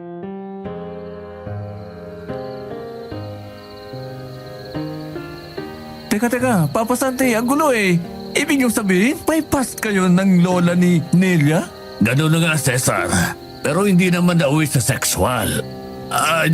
Teka, sino ba si Nelia? Si Nelia ay yung apo ni Lola Erisa na Elena ang totoong pangalan. Salamat sa paglilinaw, Efren. Tapos, yung anak ni Lola Erisa ang naging labirabs ng kuya niyo at siyang tatay ni Nelia. Oo, Eh di naging aswang din yun. Sabi sa libro ni Nana Rosa, nakahawa daw ang laway ng mga bangkilan. Hindi kami makapaggagawa ng pagkaaswang kung hindi namin bibigyan ng itim na perlas. At yun ang pagkakamali ng anak ko. Patawarin mo ko, Santiago. Napatay ng aking anak ang kuya mo. wala kang kasalanan, Erisa. Naipaliwanag mo na yun sa akin noon pa. Naunawaan ko. Kahit ikaw ay nawalan din naman. Dahil matapos manganak ay nagpatiwakalang yung anak na babae, hindi ba? Hindi niya kinayang usig ng konsensya. Sinisisi niya ang kanyang sarili na kung sana'y hindi niya binigyan ng itim na perlas ang kuya mo, sana'y hindi yun mababaliw at hindi niya kakailanganing puksain. Bakit ka napadayo sa lugar namin mga tao, Erisa? Ang sabi mo sa akin noon na hindi ka na babalik. Bakit ka nandito ngayon? Sa susunod na linggo ay Hulyo na. Magdurugo ng buwan. Magpapasa na ako ng aking kapangyarihan at pamumuno dahil nakapili na ako ng aking tagapagmana.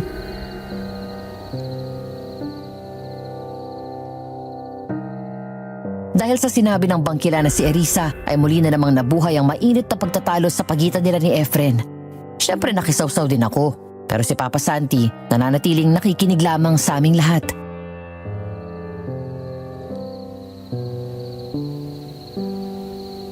Ano man ang mga opinyon ninyo, yan ay magkakaroon lamang ng kahalagahan konforme sa kung ano ang gusto ng taong sangkot.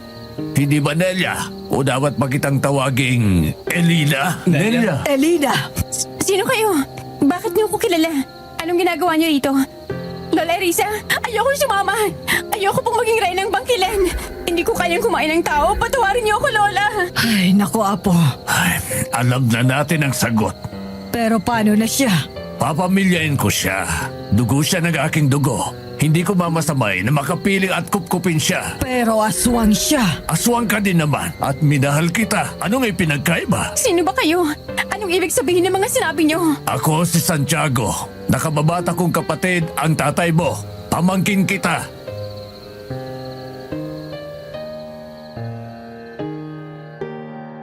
Wala akong ibang masabi sa pagpaling ng sitwasyon kundi pasok sa banga.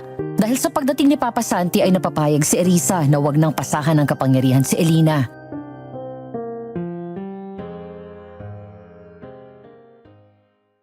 Yun nga lang, pinasumpa si Elina ng lola niya na wag nang gagamit ng kanyang kapangyarihang bangkilan dahil ikamamatay niya yun. Tuwang-tuwa naman si Elina na pinalaya na siya ng kanyang lola at nakilala pa niya ang pamilya ng kanyang tatay.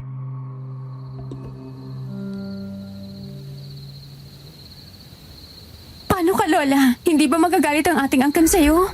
Ang totoo niyan, Elina, ikinatutuwa pa nila ang pagkakawala mo bilang tagapagmana ng kapangyarihan ko.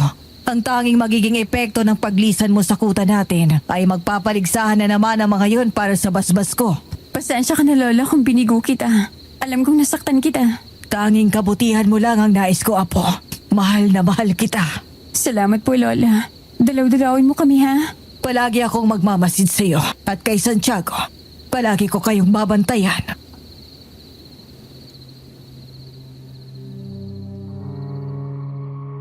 Ang nangyari tuloy, naiwan na kaming dalawang barako sa kubo at si Elena ay kipapasanti na sa kabihas na nanatili. Dadalaw-dalaw na lang siya sa amin sa kubo. Pero bago sila umalis ng magtiyo, ay nagkaroon ng heart-to-heart talk ang magbiyanan nung umaga.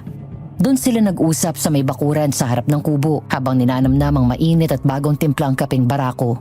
Siyempre nandun ako bilang osiserong dakma na tahimik na nakikinig sa usapan nila.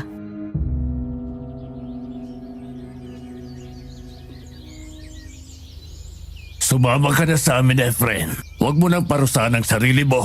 Magsimula ka ulit sa buhay. Papa Santi, matagal ko nang pinatawad ang sarili ko.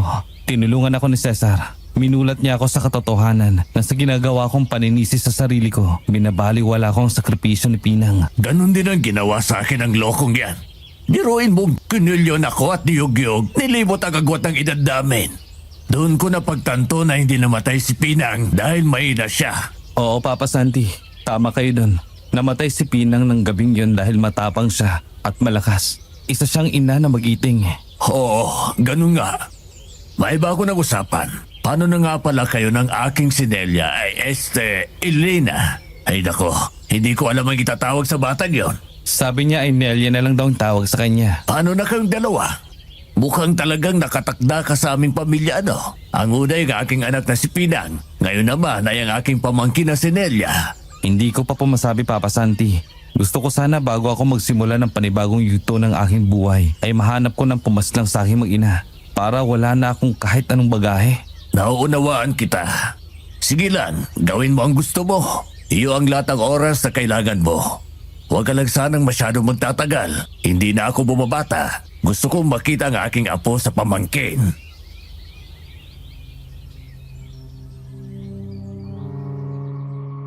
Ayun ako at tsesong-tseso na nakikinig sa magbiyanan nang makita kong pasimpleng kumakaway sa akin si Nelia. Gumawa ako ng kung anong palusot at bumachi para lapitan siya. Sa likod bahay kami nag-usap.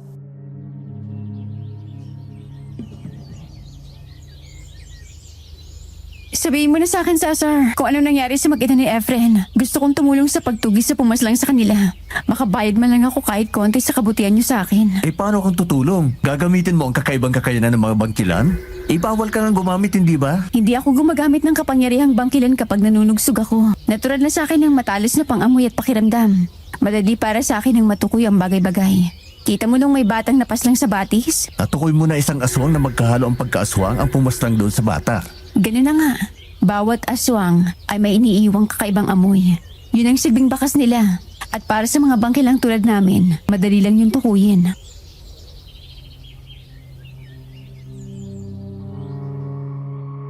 Walang ibang pwedeng sisihin kung di ang kadaldalan ko. Bakit nga ba hindi agad rumehistro sa isipan ko na aswang si Nelia? Bangkilan nga, di ba? Ayun ako't nagbigay ng blow-by-blow na kwento. Sinamahan ko pa ng mga detalye na nakuha ko sa loob ng 5 taong pagtatanong sa mga kabaryo namin.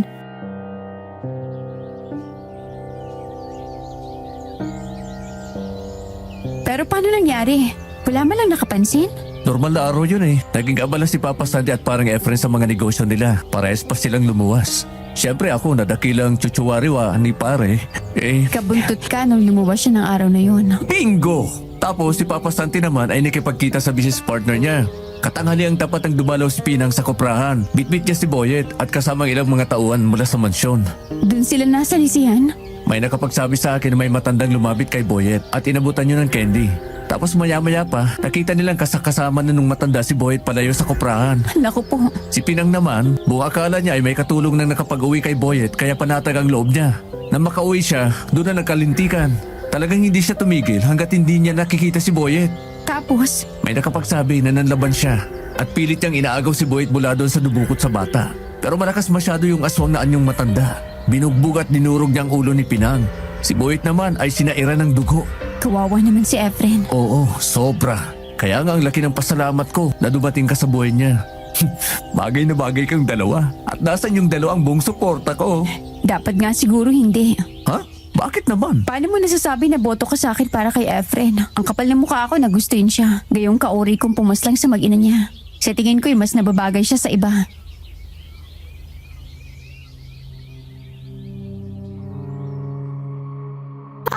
Cesar, ubod ka ng daldal. Hindi ko na mabilang kung ilang beses ko yung sinabi habang tinutuktukan ko yung sarili ko.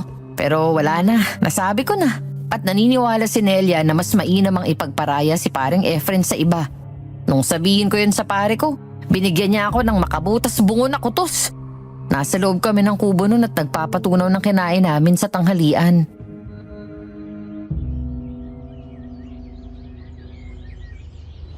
Aray ko! Grabe ka sa kutos. Nabutas na yata ang ulo ko. Ang daldal mo sobra. Nakakaalibadbad ka. Sorry, hindi ko agad naisip na baka ganun ang isipin niya. Ay, ano pa nga ba? Maayos din to. Hayaan mo pare, tutulungan kita. Suportado ka din naman ni Papa Santi.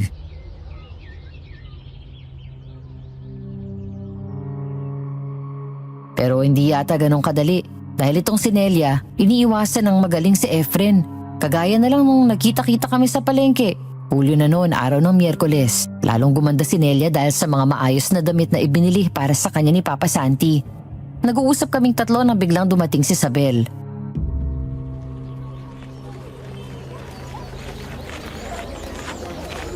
Sigurado ka ba dyan? Ilang araw ko na rin siyang minanmanan at nakumpirma ko yon na makabangga ang balikat ko siya kahapon sa may kanto. Hindi ako makapaniwala. Ang lapid lang pala ng salarin. At halos araw-araw ko ding nakakaharap. Ni hinala ay wala ako. Efren, huwag ka magpapadalos-dalos. Maaaring matandang lalaki ang anyo niya bilang aswang. Pero may kutob akong may alas na itinatago ang lalaking yun. Oo, salamat sa paalala. Salamat din sa ginawa mong pagtulong sa amin sa paghahanap ng aswang na nambibiktima sa mga bata sa baryo natin at karating pook. Ano to? Bakit nagkukumpulan kayo? Pasali naman ako. Sabel, hindi ka na bata. Ikaw pa nga mas matanda sa mga yan eh. Anong kabastusan yan ha? Kita mong mukhang seryosong pinag-uusapan ng tatlo. Kuya Adi.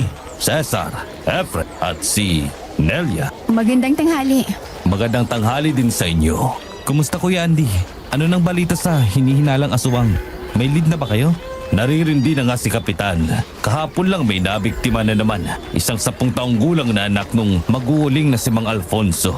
Kawawa naman ha. Efren, natatakot ako. Ano kaya kung samahan mo naman ako habang hindi pa nahuli yung aswang? Sabel, bata lang ang pinupunteriya ng aswang. Ikaw ay 35 na. Matanda ka na. May tahid ka na. Sige, Cesar. Uuna na ako. Baka hinahanap na ako ni Tio Santi. Iatid na kita.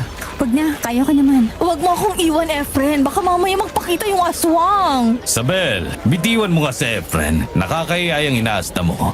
Hindi mo ba nakikita ang hindi siya komportable sa ginagawa mo?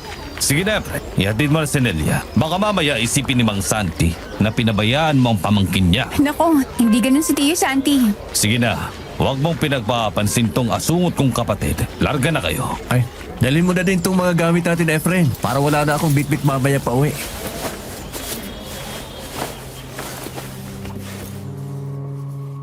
Hindi na nakatanggi pa si Nelia. Natuloy din ang paghahatid sa kanya ni Efren. Ako namang si Loco, pinikinig pa ako na inihatid sila ng tingin. Ang hindi ko alam, parang may gabay ako na hindi ko batid nang ipadala ko kay Efren ang mga gamit na pangontra sa aswang. Ganito ba nangyari? Base sa kwento ni Efren at Nelia sa akin.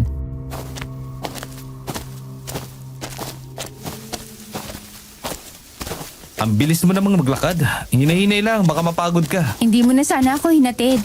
Kaya ko naman eh. Isa pa, kinakausap ka pa ni Isabel. Lagi mo na ako iniiwasan. Tapos ngayon, itinataboy mo pa ako. Pakiramdam ko tuloy, langaw ako. Alam mo, hindi yung ganun. At alam mong gusto kita. Kaya bakit mo ako tinataboy sa iba? Alam mong aswang ako. Oo naman. Aswang ang pumatay sa mag-ina mo. Tapos may gusto ko sa isang aswang. Ano naman? Ikaw ba yung aswang na pumaslang sa mag-ina ko? Hindi naman, di ba? Sino bang may sabi na iwasan mo ko dahil lang doon? Uumbagin ko. Nanliliit ako, Efren. Halos nag-aabot pa din naman ang ating laki. Puro kabiro. Nelia, ano bang i-issue sa atin? Ikaw ba si Kristo at nais mong pasanin ang kasalanang hindi mo naman ginawa? Ang kasalanan ni Juan ay hindi kasalanan ni Pedro. Pinatay ng aswang ang mag-ina ko. Ano ngayon? Miyerkules. Kita mo na? Nahawa ka na sa akin. Huwag ka masyadong magseryoso sa buhay, Nelia. Hindi ikaw ang sentro ng kalawakan, pero ikaw ang sentro ng mundo ko. Kung papayagin mo lang ako. Ewan ko sa'yo, para kang timang. Sa palagay ko nga, timang na ako dahil sa'yo. Hoy! Masarap ano? Marami pa akong ganyan sa bahay. Gusto mo? Halika, sumama ka sa akin.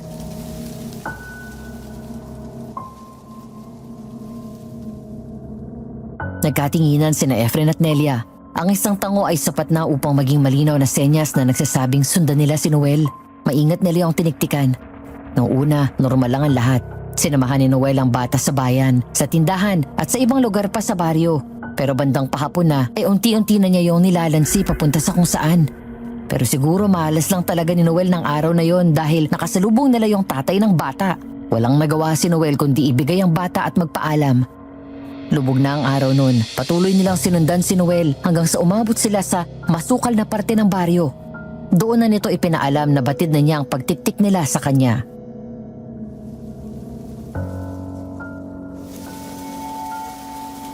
Hanggang kailan niyo ba ako bubuntutan na? Para kayo mga aso. Mas masahol ka pa sa aso. Binibiktima mo ang mga bata. Ikaw pala yan. Nung huli tayo nagkaharap sa may batis, binalaan na kita. Sinabi ko sa'yo may kalalagyan ka na sa akin kapag hindi ka pa tumigil. Anong kalalagyan ha?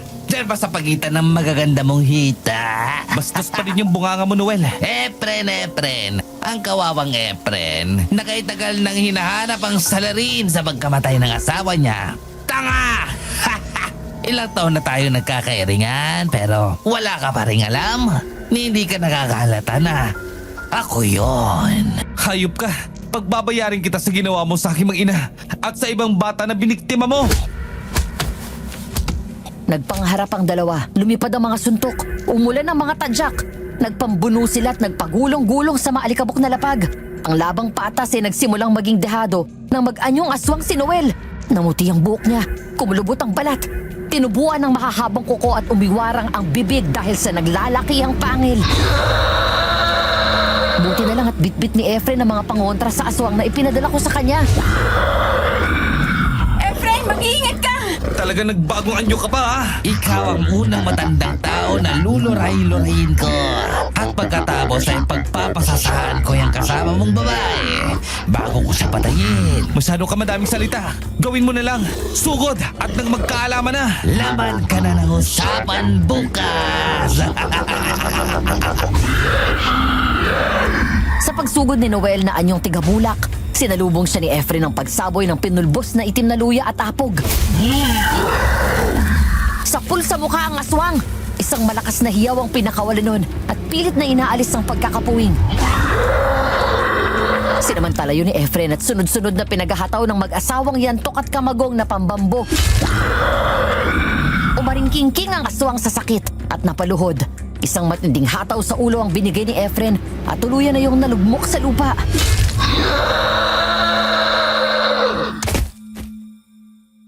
Ano pang hinihintay mo? Bakit ka tumigil? Patayin mo na ako! Hindi ako halimo na kagaya mo. Oo, galit ako. Pero hindi ibig sabihin nun ay hindi naunawaan na kailangan mo ding kumain bilang aswang. Anong gusto mo? Tawagin kitang Santo Efren? Pweh! Humingi ka na lang ng tawad. Yung sincero. Sapat na sa akin yun. Naiganti ko na ang mag-ina ko. Mahina ka!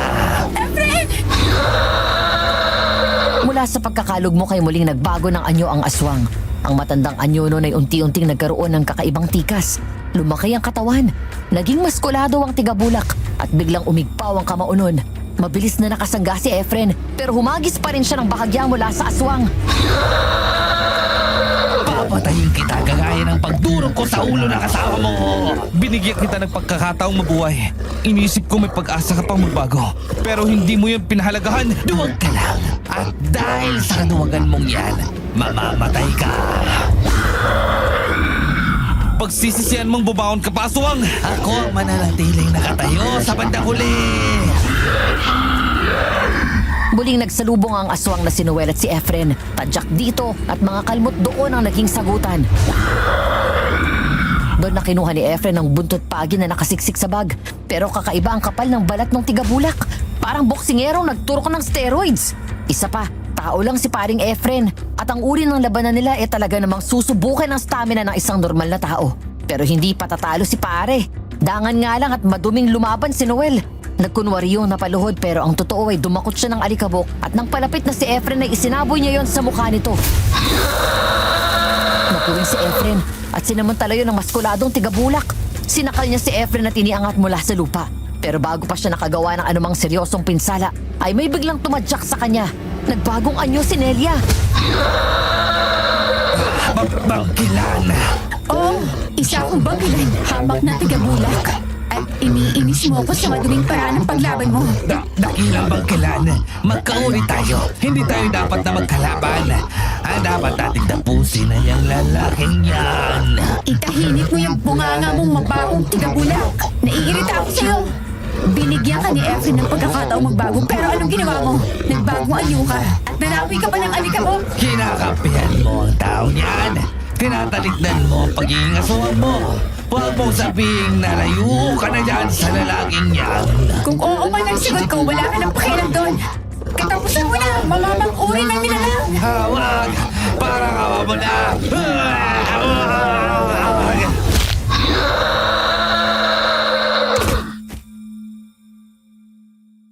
Pero hindi naawa ang anyong bangkila na si Nelia sa kanya. Walang awa niyang binali ang leeg ni Noel.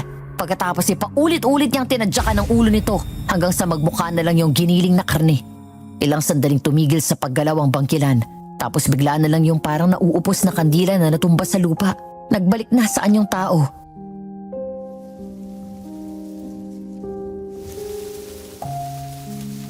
Nelia, ano nangyari sa'yo? Ang sakit ng buong katawan ko. Nangihina ako. Bakit ka nagbagong anyo? Bawal sa'yo, di ba? Mapapahama ka. Delikado ka. Ayoko mapahama ka. Dumudugo na naman ang ilong mo. Halika na, bubuhati na kita. Kumapit ka at uuwi na tayo.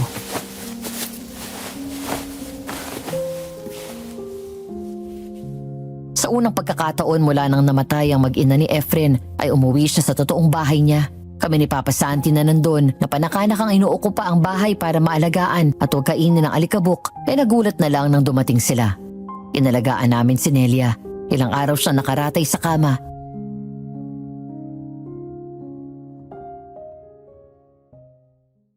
Saktong ikalimang araw ng Hulyo nang makabangon siya. Hinang-hina pa rin siya pero kaya na niyang maupo. Dinala namin siya sa hardin at hinayaang magpahangin. Nagdesisyon akong dalhin si Nana Rosa sa bahay para patignan si Nelia.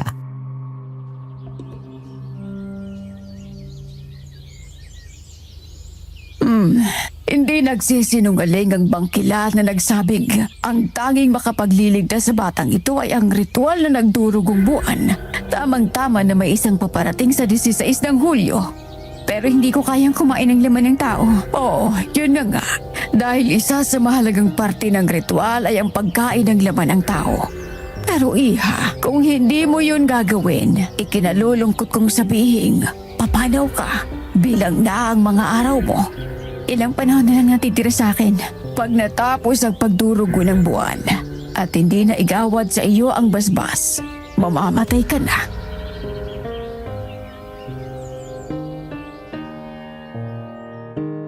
Gusto naming mabuhay si Nelia. Alam ko mas masidhi ang kagustuhan ni Efren na mabuhay siya. Pero matay man naming isipin, tanging ang ritual lang ang pwedeng bumuhay sa kanya.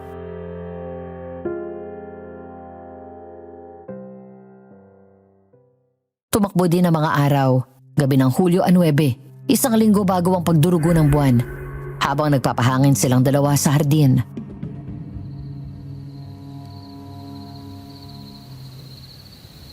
Ginigino ka ba? Hindi naman. Magandang pakiramdam ko ngayong gabi. Mga alitap-tap ba yung nasa puno? Oo, medyo matagal na din mula nung mawala sila dito. Nakakatuwa naman at bigla silang nagbalik. Alam mo, takot ang mga yan sa amin ng mga bangkilan. Sabi ng lola ko, sa sobrang itim ng aming mga kaluluwa, ni hindi ko gusto ng mga alitap-tap na hingay ng hangin na hinihinga namin. Kung ganun, iba ka nga siguro sa mga bangkilang kilala na mga nag-aaral ng tungkol sa aswang. Dahil vegetarian ako at unti-unting pinapatay ng paggamit ng aking kapangyarihan? Hindi, dahil dinadapuan ka ng mga alitap-tap. Tingnan mo, ang dami nila sa buhok mo.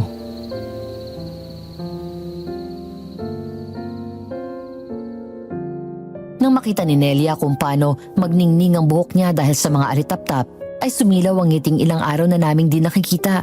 Napaluha din kami ni Papa Santi. Hinawakan ni Nelia ang kamay ni Efren at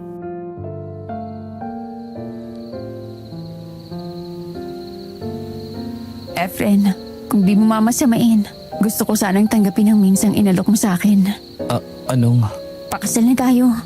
Nelia, mas nanaisin ko pang mawala ka na alam kong buhay ka kesa manatili ka dito habang bilang na ang mga araw mo. Efren, ang malayo sa iyo ay katumbas ng kamatayan para sa akin. Sige na, pagbigyan mo na ako, kahit hindi sa simbahan. Alam ko namang hindi din ako aari doon. Maranasan ko lang ang kasal na sinasabi mo.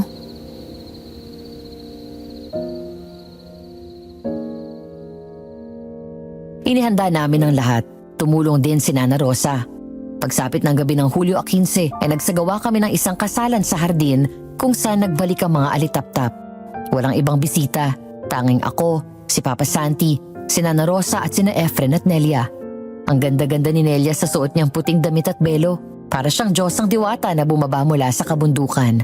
Ang tikas din ng kumpare ko sa kananang pangkasal. Ako ang tumayong pare sa kasal nila at si Nana Rosa at Papa Santi ang naging alalay sa mga kung ano-anong ritual ng kasal. Sa pagpapalitan ng simbolo ng pagmamahalan ay hindi singsing ang ibinigay ni Efren kay Nelia, kundi imahe ng alitap-tap na siya mismo ang nag-ukit.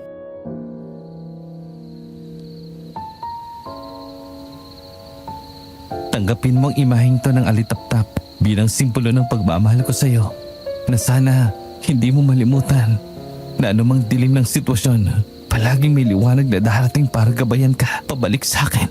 Salamat. Nelia? Nelia? Nana Rosa? Tulong! Hindi maganda ito. Bumibigay na ang katawan niya. Erisa, mabuti nakuha mo na ang mensahe ko. Bakit magtagal mo? May inasikaso pa ako. Hay nako, Elina, ubod ang tigas ng bungo mo. Sa halip na umuwi ka, talagang pinanindigan mo ang pag-ayamosang ka natin. Ano bang gagawin ko sa iyong bata ka? Lola,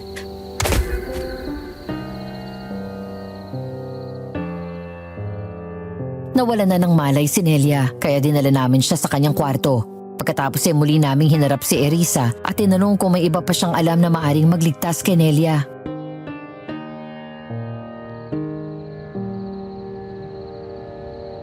Wala na bang ibang paraan? Talaga bang ang maging rey ng bangkilan o kamatayan ang naghihintay sa kanya? May isa pa. Yun din ang naging dahilan kung bakit ako nagtagal. Nanguha pa ako ng halamang gamot na maaaring magamit. ang ritual na minsang kamatayan. Magaling ka, Albularia, at alam mo ang tungkol dun. Hindi mahirap malaman, lalo't may bitbit kang mga talampunay bangkilan. Mapapagaling ba talaga niyan si Nelia? Oo, pero may kabayaran. Ano? Ano yun? Mabuburahan siya ng alaala. Hindi niya na kayo matatandaan.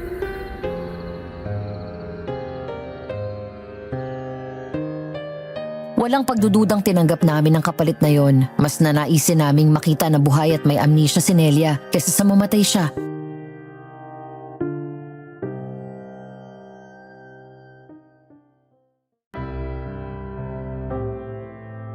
Nang magkamalay si Nelia kinabukasan ay sinabi namin sa kanya ang napagdesisyon na namin.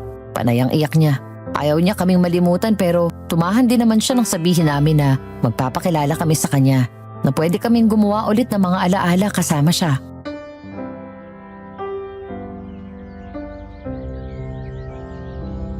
Tsaka ayaw mo nun? Malilimutan mo na ang kayayan na nasiraan ka ng tiyan at ilang beses kang umutot sa harap namin. Pero tandaan niyo pa rin, ang daya naman. Oh, ayan kasi. Huwag ka na masyadong magsalita. Hayaan mo na, Nelia. Hindi na lang namin babanggitin yon. Kapag nagati ang dila nitong si Cesar, tutoktokan namin siya para matahimik. Salamat po, Tio Santi.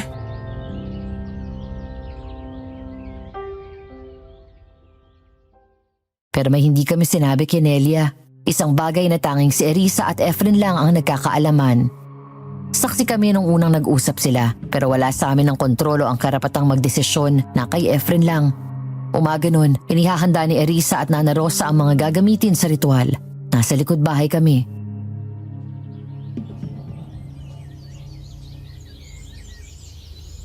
Ano? Parang di naman patas yan. Sabihin mo sa akin, kailan ba naging patas ang mundo? Pero ang kabayarang yun ay masyadong malupit. Hindi maaalala ni Nelia sa Efren kahit kailan. Talagang kontrabida ka din, ano? Cesar, hayaan mo na. Parang hindi ka apektado, lalaki. Bakit? Sawa ka na sa apo ko? Sawa, kung hindi ka lang lola ng babaeng mahal ko at may nakaraang kayo ni Papa Santi at alam kong mahal ka pa din niya, baka sinapak na kita. Oh. Ang sakit na malamang hindi niya ako makikilala. Galit na galit ako sa kahinaan ko dahil wala akong magawa para tulungan siya. Naintindihan mo ba yun? Ganon ang nararamdaman ko.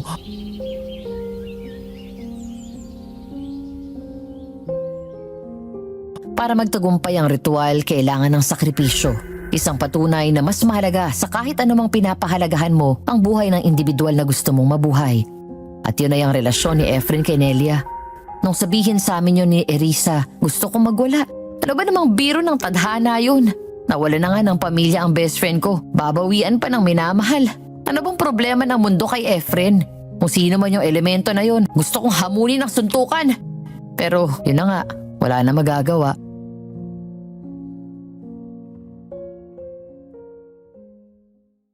Pagsapit ng gabi ng 16 ng Hulyo na magdugo ang buwan, ginawa namin ang ritual sa likod bahay kung saan kita ang buwan. Ipinainom kay Nelia ang talampunay at hinintay namin siyang mamatay ng minsan habang nawawala ang ulirat niya.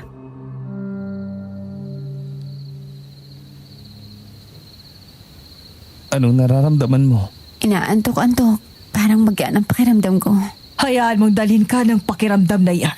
Isuko mo ang lahat para makausad ka na. Efren, sasalubungin mo ko ha. Ikaw dapat ang una kong makita pagkamulat ng mata ko. Oo, nandito lang ako. Lola, makikita pa ba kita? Matatandaan pa ba kita kapag nakita kita? Oo, apo. Pero magpapakita lang ako sa'yo kapag kailangan mo ko. Huwag kang mag-alala. Palagi kitang babantayan. Inaantok na ako. Ang bigat-bigat na ng talukap ng mata ko. Parang layo-layo na ninyo.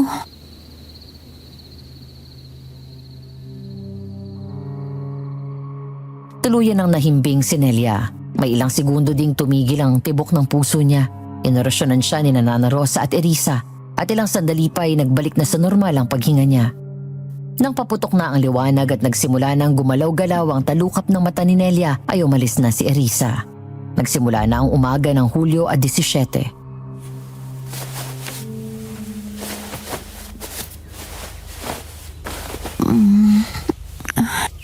Nasaan ako? Sino ka? Sino kayo? Nasa maayos kang mga kamay, miss. Ganon? Sino ka? Ako si Efren. Okay. Ako si Santi, ang tito mo. Kapatid ako ng papa mo. Natatandaan mo ba ako? Oo, medyo natatandaan ko kayo. Ako si Cesar. Cesar? Hmm. Oo, tanda ko na. Malapit ka kay Tio Santi. Mahilig ka sa mga bagay na may kinalaman sa pag-aalbularyo at kung anong espiritual. Pero yung Efren, Huwag mo nang alalahanin, miss. Nasa tamang landas ka na.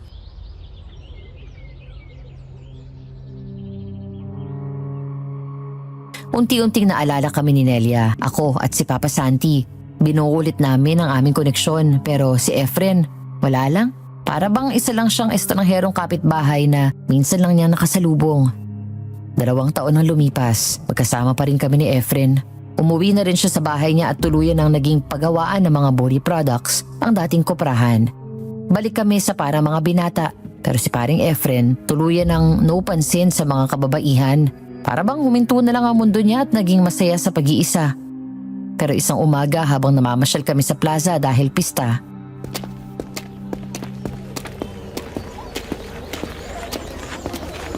Kausapin mo na kaya. Ligaw tingin ka na naman dyan, Efren. Huwag mo nga akong pakialaman.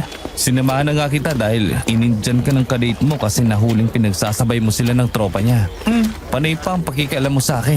Iwan kita. Ito naman hindi na mabiro. Wala bang kasama si Nelia? Bakit hinahayaan ninyong mag-isa? Nasaan si Papa Santi? Nandyan lang yun. Baka nagagala lang yung sinelya. Oh, hawak mo na naman yung imahe ng alitap-tap na yan. Talaga bang magkakasya ka na lang dyan, Efren?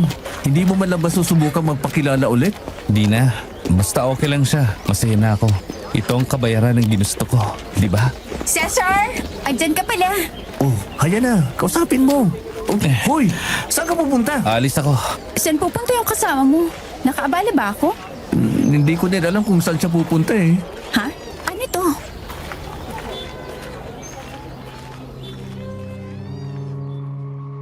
sa pagmamadali ni Efren ay nalaglag ang imahe ng alitap-tap na inuka niya. Yung mismong alitap-tap na ibinigay niya kay Nelia nung gawin namin ng kasal nila sa hardin na napapalibutan ng alitap-tap. Tulala si Nelia na nakatanaw sa malayo habang hawak ang naturang imahe.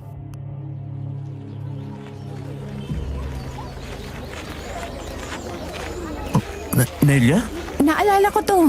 Gabi noon. Sa halip na singsing ay ito ang natanggap ko. Lakadiya, huwag ka nang mag-isip. Habulin mo na siya. Lola, Hindi ang kung ano ka dati ang mahalaga. Ang importante ay ang ngayon at ang hinaharap na naghihintay sa inyong dalawa. Kumayo ka na at huwag ka nang tumulala dyan. opo. Ang lakas din ng trip nyo ano? Anong pinagsasabi mo dyan? Alam ninyo na posible pa din na maalala ni Nelia sa Efren. Pero sinabi ninyo kay Efren na hindi na siya maalala ni Nelia kahit kailan. Kung bantilaw ang nararamdaman nila para sa isa't isa, hindi na talaga. Ano bang masama kung subukin ko lang naman sila ng konti, hindi ba?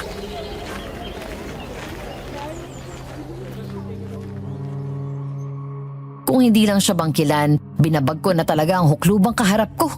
Pero dahil mahal ko ang buhay ko at gusto ko pang maging ninong na magiging anak ni Efren at Nelia, tumahimik na lang ako at pinanood namin ni Erisa ang nagaganap sa gitna ng plaza.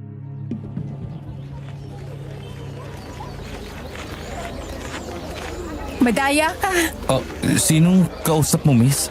Ako ba? Di ba, sinabi ko sa'yo, gusto ko kapag nagkamalay ako nandun ka. Ikaw ang unang mamumulatan ko. Ikaw ang unang magpapakilala. Bakit lumipas ang 2 taon? Hindi ka man lang nagpakita sa akin. Nagpakita ako. Sumpa man. Nagpakilala ako sa'yo pero... Hindi kita natandaan. Nelia, Patawad, Efren. Pasensya ka na kung hindi agad kita natandaan. Pasensya na kung pinaghintay kita ng 2 taon. Huli na ba ako? hindi Nelia. Kahit paabutin ka ng ilang siglo, hihintayin at hihintayin kita. Ikaw lang. Tawagin mo ako sa pangalang ibinigay sa akin ng mga magulang ko, Efren. Ikaw lang, Elina.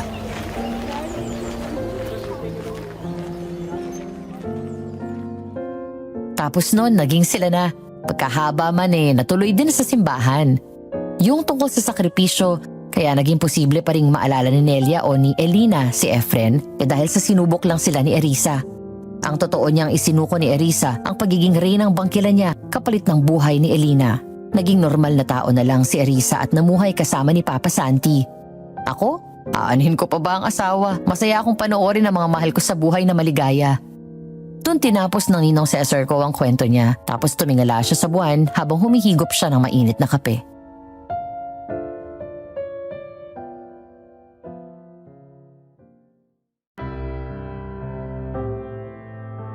Yung kinuwento sa akin ni Ninong Cesar, itinuro sa akin ang maraming bagay. Pero pinakatumatak sa akin yung ginawa niyang pang-aaway sa kaibigan niya na nagpakalunod sa pagluluksa at pagsisisi. Iminulat ako noon sa aral na hindi tayo dapat masyadong tumututok sa nakaraan o mas nag-aalala sa hinaharap. Mas maganda kung kapulutan natin ng aral ang ating nakaraan at maghanda para sa kung ano man ang dadalhin sa atin ng mga paparating na daluyong ng buhay. Ang tanging bagay na mas mahalagang ipaglaban ay ang kasalukuyan dahil yun ang may kontrol tayo. Maikli ang buhay. Ang tanging magagawa natin ay tamasahin at pagyamanin ang kung anong meron tayo sa kasalukuyan. At habang may pagkakataon, yakapin natin na mahigpit ang ating mga mahal sa buhay. At ang pinakamagandang pagkakataon na gawin yon ay ngayon. Hanggang dito na lamang po, Madam Venus. More power po sa Aswang Diaries. Lubos na gumagalang, Ziggy.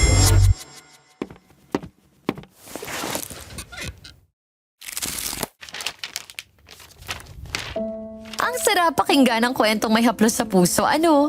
Pero bitin ba? May iba pa tayong channels. Dalawin niyo rin sila, ha?